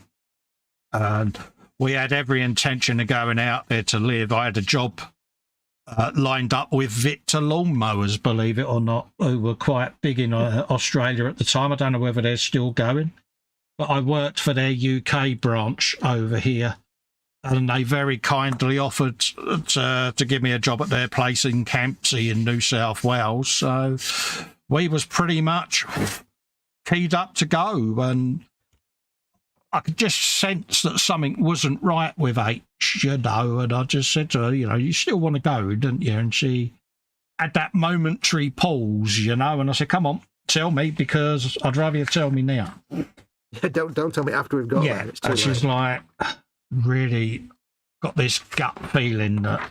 I said, mate, not a problem. I said, you're close with your family. I said, at the end of the day. And if you've got that sense of foreboding, then we don't go. It's that simple. Yeah. At the time, anyway. I said, not at all. don't worry me. Yeah. Didn't worry me as long as I was with H, you know. Yeah, at the time, it was something you could have said, you know, well, we can always do it some other time, you know. Well, exactly, you know. It's not going anywhere. It'll still be there. Yeah, it's not going anywhere. If things change, we'll look at it again, but... You know, we've had the boys since, and our life's gone in a different way anyway. So, yeah, and I think, especially with my situation now, medically, I'm better off in the UK because, well, yeah. So, yeah, it's one of them. Every now and then she'll reminisce and think, "Oh, if only," and I'm like, "Don't be daft." Achwy and Belgian heat. Yeah, you know, it's just one of them, mate. Have anyone else out there had opportunities where they could have gone and lived elsewhere? emigrated elsewhere. You know, it's one of them. You know, not everyone does it, but you know, every now and then you get the opportunity. A friend of mine was looking at going to New Zealand once many years ago. One of my friends has actually gone to live in New Zealand. Yeah. But one different friend was looking at it at one point. Mm-hmm. And I was helping her out. I was looking up various things about immigration and stuff. Yeah. And this is going back a good 20 years to keep in mind. And I had to look up like some immigration requirements for her. Mm-hmm. And it was basically, they had, at the time, I don't know if it's the same now, they had like a simple point. It was either Australia or New Zealand, a simple point system based on your kind of job. So, you know, things like a cardiac surgeon would be like, you know, 9 out of 10 points. You're pretty much going to get allowed into the country. I'll just quickly say goodbye to Phil Bolton, who's off. He says, my Papa Max is demanding snuggles. Take care, Phil. There you go, buddy. Yeah, sorry, mate. Go on. Yeah, so it was like, you know, if you're a heart surgeon, you're pretty much, that's 9 out of 10. Yeah. You can come in, you can marry the Prime Minister's daughter, everything, you know, whatever. Mm. If you're a car mechanic, yeah, we don't really need them. So that's like 1 point. You know, you really want 10 out of 10 points and you're in. No, 1 out of 10 points, you're not really going to get in. Yeah. And there was only one on all this big long list of different job types, which is kind of generic. There was only one job that had 10 points. Mm-hmm. Accordion repairman. Oh, really? Yep. It was more important for them to have accordion repairmen or repair people than it was brain surgeons and cardiac surgeons. Oh. At that, I was like, really? I said, listen, if you really want to get the country, learn how to repair accordions, or at least tell them you can. Yeah. Because I'm like, I don't see how they can really test you on it. So just tell them you can. That weird. Can you repair an accordion? Yes. Yeah, of course you can. Can you demonstrate it? No. It says, I never made it to Kona. That's the next place I want to see. Hawaii, yeah? Is it? Kona. Is it Hawaii? Kona? I don't know. Never heard of it. Kona. Don't know. Kona. Don't know. Kona, I always thought was the big island. But I don't know. I don't know a lot about Hawaii, to be honest with you. Could be. Was that Moana Koa? No, Mauna Kea. Don't know. I don't know. I'd like to go to Hawaii. I would like to go to Hawaii at some point. Hawaii would be nice. Wendy Hickson's in. Huge hugs, everyone. Just got up to take pain meds and a hot water bath. Hello, Wendy. Lovely to see you, my darling. Hey, guess what, Been Wendy? that you're in, Wendy. Little update. Look at that. Whoa. Yeah. Progress. Oh, there's Wendy's bike, folks. I'm going to film the rest of the video, Wendy, and then I'm going to put all the episodes up for you. Yeah. So, and in other news, I've been using my rivet tool to make rivets for Colin. Yeah. Here you go. There you go. So, happiness all around, thanks to Wendy Hickson. Absolutely. I must make that Jaguar dude that she sent me. Yeah. That could be a nice comfort zone breaker because I've never painted a big figure. Absolutely, mate. And it's not just a big figure, it's a big figure with fur. I mean, wow. I think some airbrush may be required for that. So that'll go on at the end. What are you eating? I'm not. I'm wrapping the body shell up in the bag because I like to protect them. He always likes to make sure his bodies are wrapped up in bags. Yeah, I just like to keep them protected. Because we've all done it. You dink the components, and then when you go to paint them, they're, knackered. So, especially on cars. Oh yeah. I'll tell you what, I always try and keep in a. Not that I often get them anymore, but if ever I get like a clear part in a kit, like a windscreen or something, that goes in a little bag straight away. Yeah, mine don't come out the bags until I'm going to use them. No. If you get one in a kit that's not already in a bag or something, put it in a bag. It's like, yeah. Unless it's an old Airfix kit, in which case it's already garbage and you can't use it anymore. Yeah, it's common sense, isn't it, at the end of the day? Yep. Right. I don't really see those old the old Airfix kit you can get for £7 from like Hobbycraft. I don't see them as kits. I see them as just like greebles. They're just a box of greebles. There's really no benefit to making them. No. No, it was a bit like epic starter sets, isn't it? You know, they come in handy for Reeples. abandoned dioramas and things like that. Oh, I need to do a Rusty Triumph Herald abandoned in a field for 20 years. Right, there you go. That's £7.50. Done.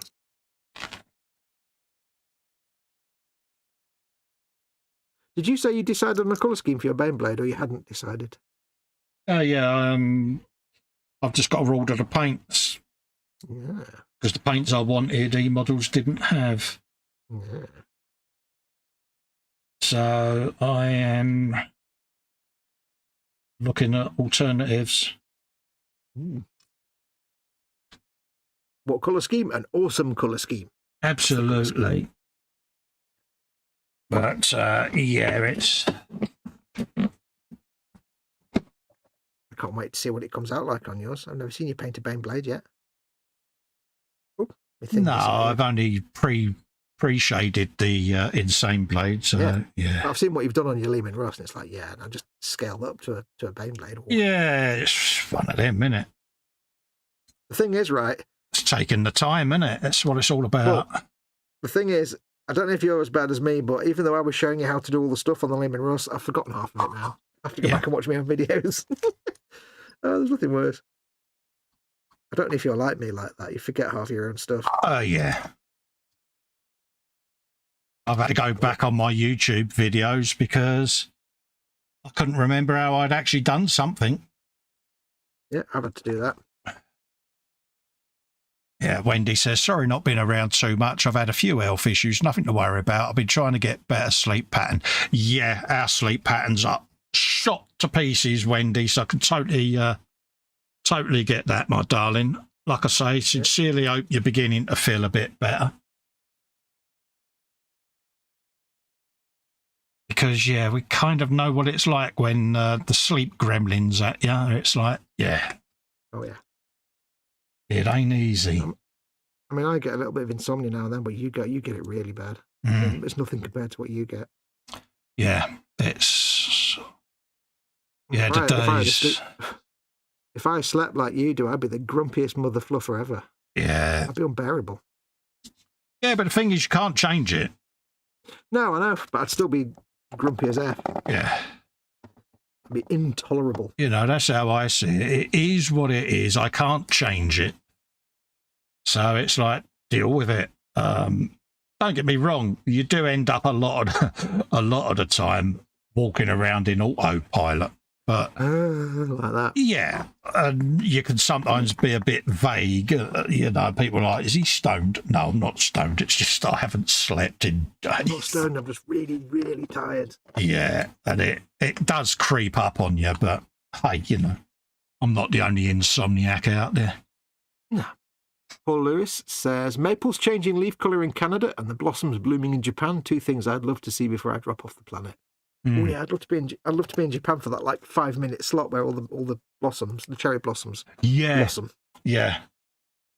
Although it's been in jeopardy the last few years because of the changes in the climate. It keeps changing and doing it late or early. Yeah, I'd like to go and see the Northern Lights and all of that. Oh yeah. You know, and have a good old nose round at that. You know, because it's such a beautiful thing, isn't it? And it's Mother Nature at the end of the day.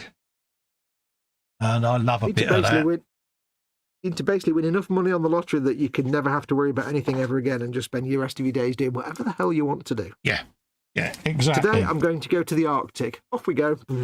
Yeah. You know, it's one of them, innit? We've all got that list of places I'd like to go to Niagara Falls, you know, and have a bit of that, you know.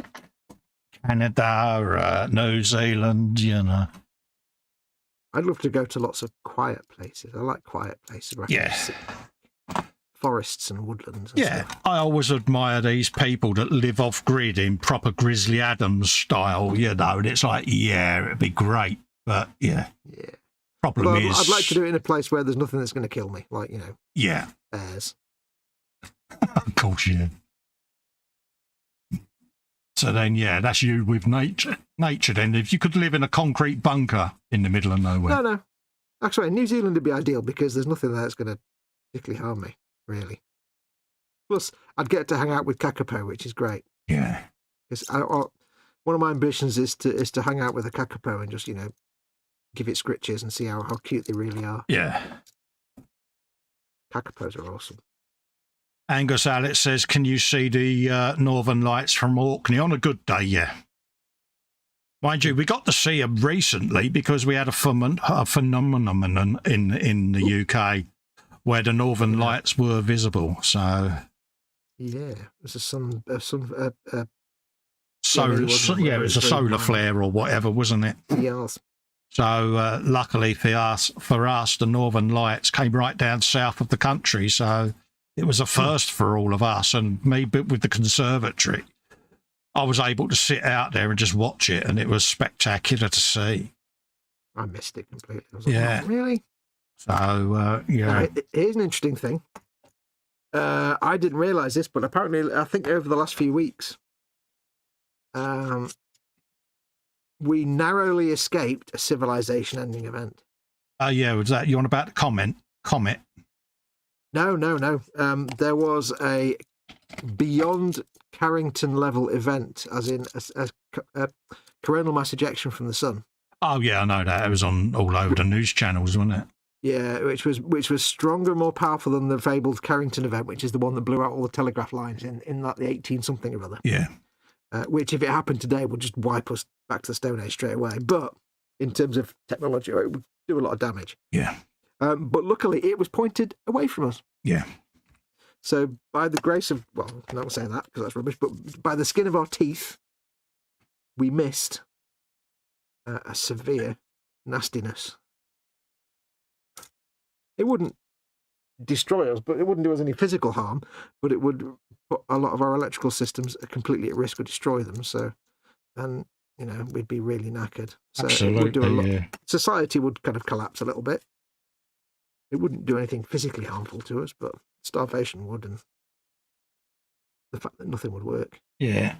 No technology. Yep. Keeping in mind that the whole world falls apart when Twitter goes down for an hour. So imagine all global power supplies fell over. Yeah. Yeah. Yeah. So yeah, we missed that by the skin of our teeth. I didn't realize. I was like, well, really? They reckon it's entered a big cycle, don't they, of mega activity now. So they reckon there's going to be a few of them events over the next couple of years. Yeah. Well, there's a Maunder cycle, which is 11 years, and there's another one which is 22 years. So, it's like most things. It's like it's kind of predictable, but also not that predictable. So it's like they think.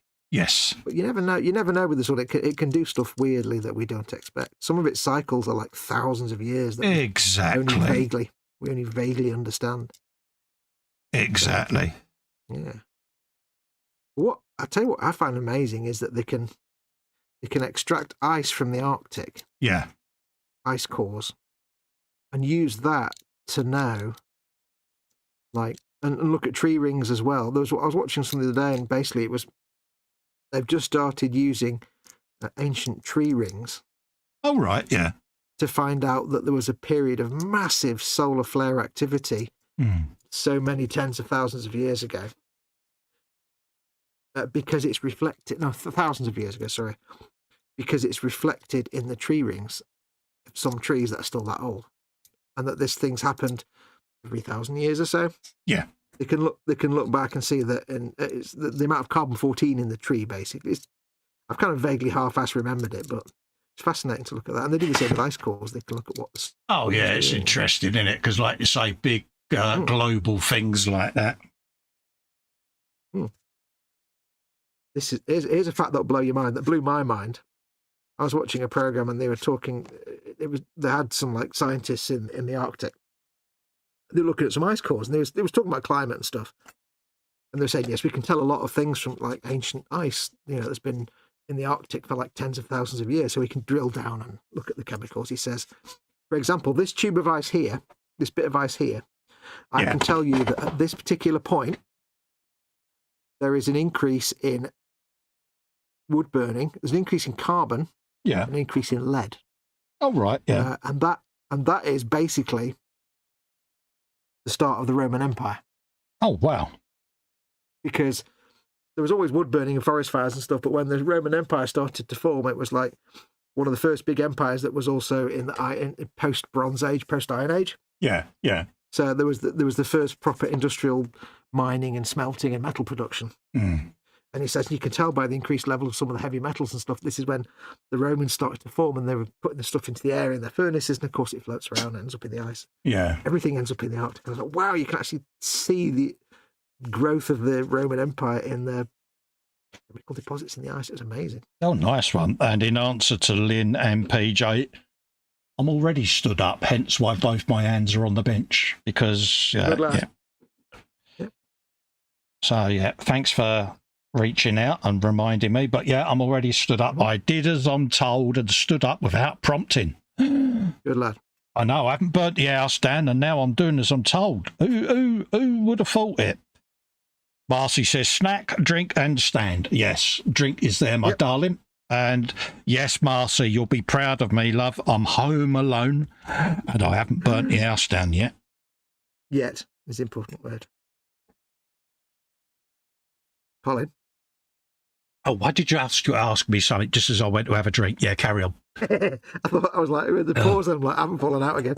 No, it's just I took the opportunity whilst you was rambling to have a drink, and then you stopped. Yeah, carry on. One of my first thought was, I've fallen out. I went, no, he's probably having a swig. Are you standing up, love?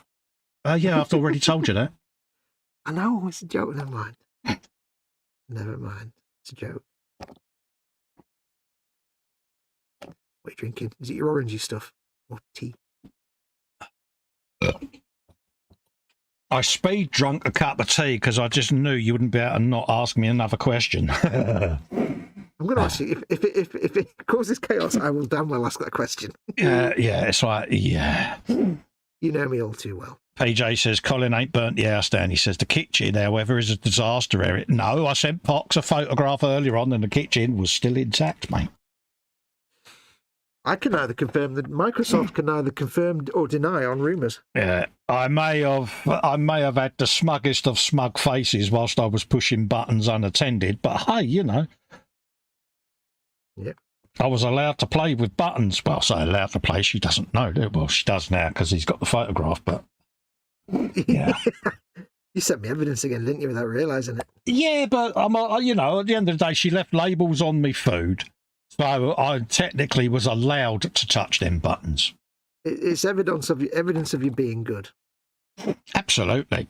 I had her express permission, even though the ingredients or the timings are on the packet. She still wrote them down anyway. She's got no faith in me, really, has she? No. Do you blame her? Do you think I'm lulling myself into a false sense of security? I am, ain't I? You know, like, well, let's put it this way. You're sitting there and you're thinking, I've been good. There's nothing. I've done everything I can to make everything good. I've done all the right things. I've been very good. I've not missed anything. There's the man who was sitting there when we're waiting to go live thinking, there's something missing. What have I not done? What have I not done? Oh, yeah, I haven't actually got the model on the bench. Damn, I thought you had forgotten about that. No. He's like, I've not done something. I've turned that off. I've turned this light on. The camera's on. This is ready. There's something missing. What is it? Oh, yeah, it's the entire model. Yeah. So, pretty much. Given that, your protestations that you've been good and everything's fine, we'll take that with a small pinch of salt. Maybe a small one. I tried. We'll hold judgment on it for a little bit. PJ says we need proof of the kitchen still in one piece. Yeah, the builders. Yeah, I'll send you a photograph in the morning, mate. Yeah. He'll send you a photograph of not any builders, of having no builders in the kitchen. Yeah, I was so tempted to do a Photoshop of flames and smoke in the kitchen and send it to H, and I thought, no, I'm tempting fate here, because if the real thing was to happen, yeah. So, well, you know that meme of the little girl stood there smiling at the camera, and in the background there's a burning house. Yeah. Just do that, but put your face on it instead. Yeah. Or that meme of the dog sat there on the chair in the coffee shop and everything's on fire and he's going, this is fine. This is fine. Marcy says we want live video. Gosh, she tries a tough bargain.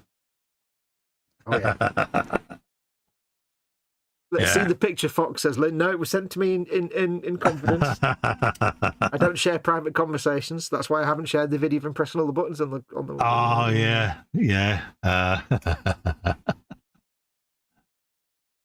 Yeah, I was a bit smug in the photo I sent him today. It's like look at me, smugly pressing the button, and it's like, yeah, I had checked, double checked. I had 2 timers going just to make sure, and it was like, and I was sweating profusely, thinking, please don't let this go wrong. It's one burger. Says, what possibly can I ruin? Yeah. Panzer Cat says he used the word yet, but the weekend hasn't only just begun. Yeah, she's not back till tomorrow night. Yeah, she's back tomorrow night now. Yeah. She originally was going to be away until Monday, but I think her nerves could only cope with one night. Yeah, she's like, you know what? I'd rather sacrifice cricket. Yeah. And Angus Eilert says that Colin's farts have been recorded for posterity in tree rings. Yeah. No, truth be told, she didn't want to be away too long because of my current awkward situation. Yeah. And Cal's away Sunday, so yeah. Because I'm in relapse, so yeah. So she was like, yeah, just in case. It's surprising. Part of me thought, yeah, Cal's going to turn up in about 5 minutes just to make sure that there's no burn damage in the kitchen, but he hasn't. So, which leads me to think, because I have looked, this is how bad I am. I have checked around the kitchen looking for a nanny cam. Because part of me thinks she volunteered leaving me alone. Why? Too easily. Yeah, too easily. And I'm thinking somewhere is a security camera or something, and she's sitting there watching. She knows her kitchen's intact because, yeah, she's got real live video beamed to her. All you have to do is just look around the house for little corners where there might be a little tiny hole that maybe looks like a hole where a spider might live, but it probably isn't. This is how bad I am, right? I went into the router's homepage and looked for all the stuff that was on the Wi-Fi network. Yeah, but that's that router. There might be another router you don't know about. No, there's only the one. But yeah. And do you think that, how bad is that? Checking all the Wi-Fi to identify everything on my network. I'm honestly not surprised she hasn't. I'm honestly surprised she hasn't installed some sort of like baby monitoring system that has like a thing to her phone. Oh yeah, nanny cam. There's a movement. Yeah, that kind of thing. Yeah, but like in every room. Yeah. Yeah. Bless her. And also, I had a note that was on the arm of the chair, with ring me if this, and Cal's only a couple of miles away, blah, blah. I've spoke to the, she's, bless her. She does. To the neighbours. Yeah, she has spoke to the neighbour next door, bless her, because she has a key, the neighbour next door, so that if our H and Lex are away and my panic button goes, she can let herself in. So, yeah. The lengths she's had to go to. It's like, Oh, God, yeah. And I shall say to her in the morning, because I'll call her just to make sure she's all right, because I worry about H being away and, that she's okay. And I'll say to her, did you sleep well? She'll go, yeah, for about 5 minutes. I was too stressed. I slept brilliantly to remember where I was and then where you were. Yeah. And it's funny when Fox was saying, all this time alone, how you're going to cope? And I said, well, I shall have early night and try and make myself go to sleep so I can't get up to any mischief. Yeah. It's bad. But I did go round the kitchen touching all the white appliances. Just for the sake of it? Just for the sake of it, because I could. Yeah. Because you're allowed to. And then I went around with IPA in a spray bottle and a rag, wiping my fingerprints off. No proof. Just in case she's got the luminol and the UV black light or whatever. Yeah. Yeah, he's there going, no pictures. Yeah, no crime, I was all time. cocky at the time, Marcy, when I did it. Yeah, prod that. And then it was, damn it, what if she's got luminol and she'll be able to find me fingerprint. Right, better get rid of them. And then afterwards, I'm like, really? Would she go that far? And then I'm sitting there going, yeah, she would. Yeah, so he's going around going, no crime, no time. Then sends me a message saying, snitches get stitches. Yeah, so my cockiness didn't last long, Marcy. Yeah. Never underestimate the knowledge and abilities of a woman married to Colin. Well, she's overheard me many nights talking in here about my lack of ability in the kitchen and white appliances. And she's heard the name used many, many times and said to me that if you wreck anything, I'm going to grass you up the Marcy. She said, and you'll get the look. Who do you fear the most? And I went, both of you. She went, good boy. So, Marcy, you never know if a nanny cam sets up. Yeah, as a backup, she would probably have it streaming to your phone and all, love. Yeah. I built a second dude. Oh, good man. I'm proud of you, soldier. Maintaining my build time of 2 dudes in 2 hours. Oh, I'm impressed, mate. I'm impressed. Well, what do you want to do? We'll go to half 2, yeah? Yeah, I'll leave it there and do chat dollying for you. Carry on with your bits. Yeah, I've only got a couple of little bits that I want to stick on some cocktail sticks. Go for it. I'll keep the chat occupied. There's nothing I can do now that's bless you.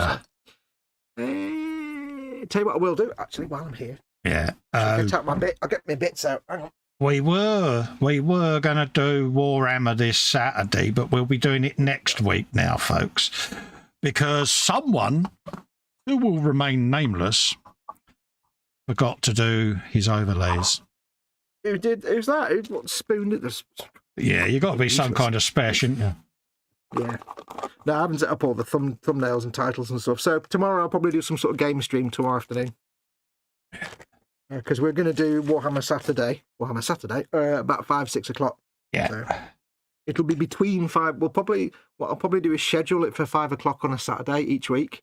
But then it may be that at the last minute we have to drop it forward half. We've got some spare Krieg bits. And this one's done.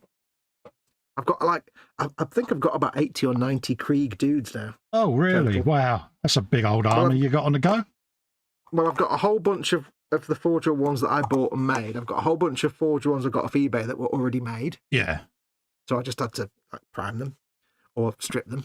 And I've got, this is my second pack of plastic Krieg, and I've got one more pack of resin Krieg that I've not built yet, that I've not got around to building. And then I've got, I think I'm going to basically have a Krieg army, because then I've got 2 Krieg Lehman Russes. Yeah. That I got when they were going out of print. Oh, right, yeah. Because they've stopped making them now for Forge World, so I've got a couple of them. Is that because of the Kill Team thing coming out? No, this was in the last year or so. They said it's last chance to buy, because these Krieg Lehman, probably because they're going to release a plastic version, I would suspect. It's normally what happens, isn't it? Yeah. Oh, well, for the Krieg ones, it's basically half a plastic Lehman Rust with a special turret and a bit on the back. So it may You're just a special be turret. Yeah, thank you very much. It may just be they don't sell many of them, because they're not cheap. They're like 70 quid. MP says all the best, my friends. Yeah, no worries, mate. We're coming off. I couldn't me. We're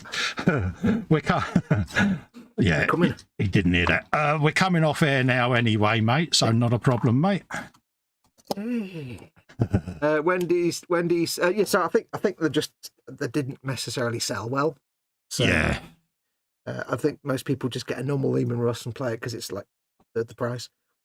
So, but yeah, they've stopped making them now. So I got a couple. Yeah, I was thinking of getting one of those Norzillas off of Cromlech. Ooh, yeah. As company for the squig, because yes, the big squig off is going to be working its way to the bench soon. So keep an eye out for that if you're still in the chat there, Edward, because the box is just literally to my left. And now that Shelf Queens and that are going to start getting finished, I'll be able to start or finish the CAD designs for it and get it ready to go. So I shall film the buildy, and then like the painty, I'll probably start doing some on the lives, because I can film it whilst I'm doing it live now, see? So I've got a few Cromlech bits I need to build anyway. Yeah. I've got some of the Deathcore Orcs and a couple of their vehicles, but there'll be more Cromlech stuff. Yeah. I mean, Go on. I was going to say, I don't think I'll get a Norzilla because I've got a Squigoth and a giant Squigoth, so I don't need another Squigoth. Yeah, so I've only got the giant Squigoth, so I might get a Norzilla to go with it. I do like the Norzilla. It's actually slightly bigger, I think, than the giant Squigoth. So I am tempted to grab one and do them as a pair, but so that'll be ready to go, as will... I'm trying to think what the other one was that I was... Oh, yeah, the Doof Wagon. The one with all the audio and the Orc rockers and all of that lot. So that'll be getting filmed and built. Because I want to get all the Warhammer stuff built and primed, ready for paint. And then I can do painty on the Warhammer Sunday or the Warhammer Saturday once the Lehman Russ is done. Yeah. So I'm trying to plan ahead for that, so that when that's done, I've got continuity with Warhammer on Fox's streams. Continuity there. Continuity. Big word of the day. I've just found that bag of thing prints you sent me of all the little Deathcore Creek pugs. They're the Duncan pugs. Yeah. Yeah. And I don't know if people have seen this, but it's basically a pug, but it's a bulldog commissar. And it's got loads of little pugs. We've got a pug. I've also got some chickens, some Deathcore Creek chickens as well, which I must print. Yeah, they've all got gas masks and Chicken with a gas mask and a German helmet is great. Well, I know he likes Krieg, so why not? You know, it's like, I forgot about them until I got this pack. I'm like, oh, yeah, I forgot about that. Deathcore Krieg chickens. I mean, what more do you need? What more do you need? You know, you need these in your life, mate. You know you do. You do. You do need Deathcore. Wendy likes Deathcore Krieg. She'll appreciate Krieg. Yeah, she's a fan, isn't she, of the Deathcore Krieg? So, yeah. I'm actually going to mark all these ones as one, so I know which is... Bless her. Which is the second troop. Yeah, you says too cute. Yeah, Marcy, they are ickle little Deathcore Creed chickens with the little gas masks and that, and they've got little backpacks on them, and some have got explosives and little messages, and Oh yeah. Yeah, it's just something quirky, but yeah, the Deathcore Creed pug is brilliant because it's like you say, he's got the commander's cap and everything. It's like, yeah. Can't go wrong with Krieg. You can't. Why not? Why not? I've got a set here for Sai as well that I'm going to be shipping up to him because I've got some bits. I'm doing a commission print for him at the moment. And, yeah. So that'll be getting shipped up with some goodies. So, yeah. Mm-hmm. And, yeah. And I printed them about a year or so ago now, and I've still got size chickens sat up there in a bag, and it's like, yeah, I must get them soon. Yeah. And I've got them really, really ickle cute grot tanks up there as well, dude, on the side. God, I forgot I've got them. And the grot I've got so much Orc stuff. Yeah. Forge World Orc stuff I've got to do. Yeah. Do you remember the ones I 3D printed as well, the little micro grot tanks? Got them up there. Oh. I've got, what have I got? I've got my Orc Crusher Killer tank, whatever it is. I've got the 2 Squigoths, I've got the 3 grot tanks and the big super grot tank. Yeah. I've got what else have I got? Cy Reynolds has just sold me. I'm waiting to receive from Cy Reynolds the kill rig. Yeah. That one you've done with the big yeah, nice. Yeah. You'll have fun doing that. Oh yeah, I've got a tabletop trauma center jet fighter thing. Loads to do. Got loads. I've got so much. And I've got the Cromlech stuff as well to paint. I'm going to end up with more Orc stuff than I've got anything else. Absolutely. It's all Orcs as your order of things. And just in case you was out when I was showing it, Wendy, there's your bite. Look at that. Whoa, carbon fibre stuff all over it and all. Whoa, carbon fibre. Revving noises. Brum brum noises. And yeah, so I'll be doing the last bit of filming on that this week, and then I can edit it all, and that'll all go up Patreon and YouTube channel members free first, and you get to see that for a month before it gets released, episode by episode then on the YouTubes, but you get to see the whole build series in one hit. So yeah, so that's the last part of the bike. On that one, I'll probably do the Panigale next, Wendy, as well for you, because she sent me a Panigale as well for my birthday. So I'll probably do that one next and get them done for you, because you're good enough to send me stuff. The least I can do now that I'm back on my feet is get these builds that people have kindly gifted me done, hence why I'm doing this one, because Paul Lyon sent me this, him and his little girl Ivy May. So I'm doing all the builds that I've been gifted first, so just shows appreciation, because it's been a while, and yeah, I'm conscious that I've taken me time, but health-wise, it's just been a bit of a dog for me the last few months. Yeah. EC Idaho's in. Hello, EC. How you doing, mate? Lovely to see you in, mate, and all of that lot. And we are... Yeah, carry on, mate. So Wendy Hickson says, chickens with gas masks, a must-have. Oh, yeah, it's got to be done. Muse says, wicked fowl. Yeah, I mean, it's just... Yeah, it's just, you know, it's just a thing to do, isn't it? Panzer says, if Fox is looking for a name for that poultry unit, the chicken vindaloo of Krieg springs to mind. Absolutely. I've currently got on... Go on. Edward and Wendy say it's looking good, Col. The bike. Oh, cheers, thank you. Lynn says, nice bike. Yeah, I've currently got a cheeky little shark that I'm doing as part of a resin figure, so that's another one to look out for, folks, that I'm going to be doing. I'm doing a load of me different figures so that I can get them all ready to paint and that, so... You know what that shark needs? It needs orcs on it. It needs a grot on the back with it holding the rein. It needs a crow's nest and a rope bridge, and yeah. Damn straight.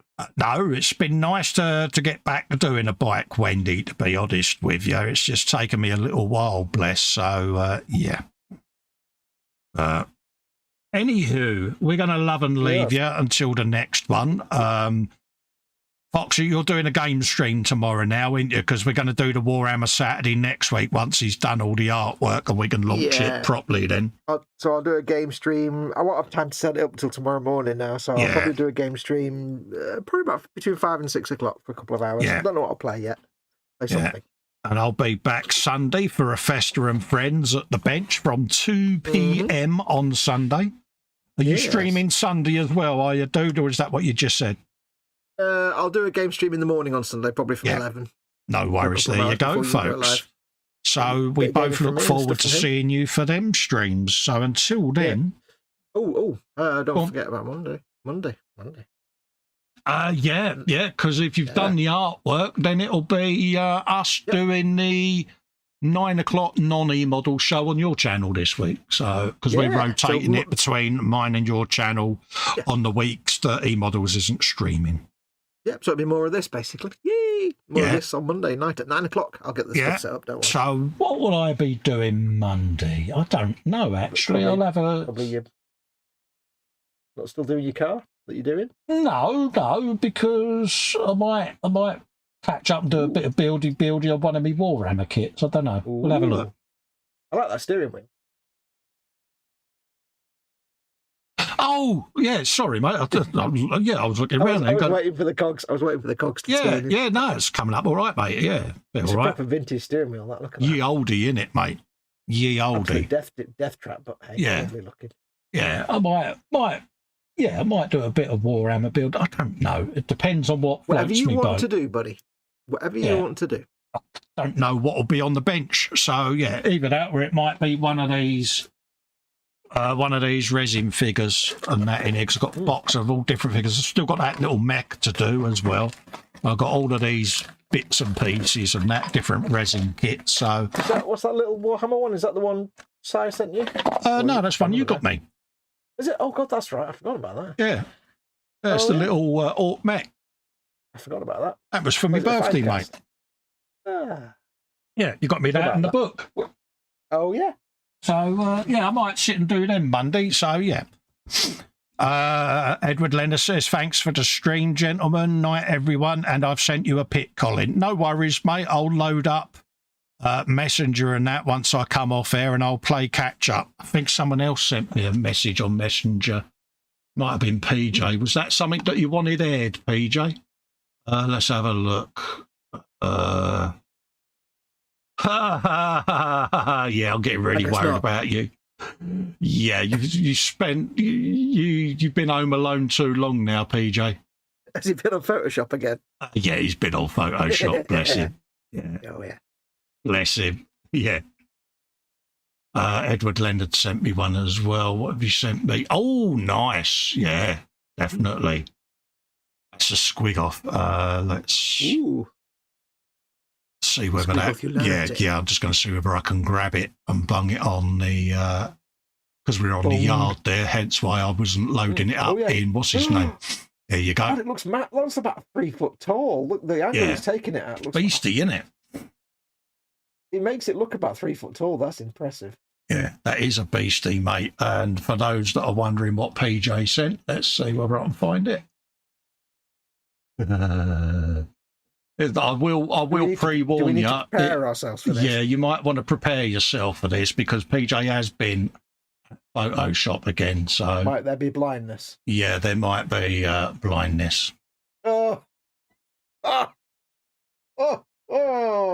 So yeah, he's obviously had a word with H, and I've been wondering what I'm going to get up to while she's not here. Well, there you go, folks. That's all right. My brain just made me go blind. My revenge will come, mate. I'm just waiting my turn.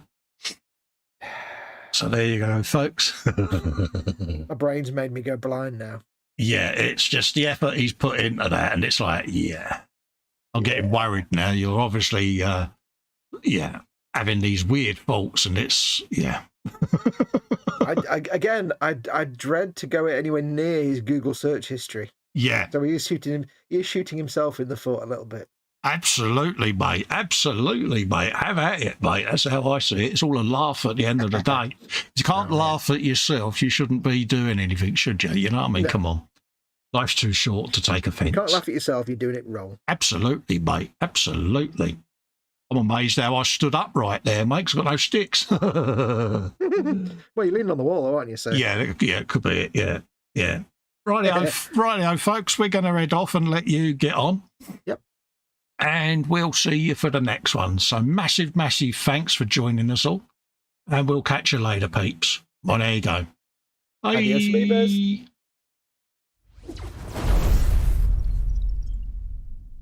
Done. Hey, the StreamYard thing worked then. My goodness. Oh, don't know what that was. No idea what happened to my effort. Hey kid, don't ever let them get inside your head. They'll tell you what to do in life instead of everything you know that you can get. Don't let them guide your life towards regret. I'll fight for what I love with every breath. My past is filled with things I won't forget. I use them all to push me to my best. What's tonight?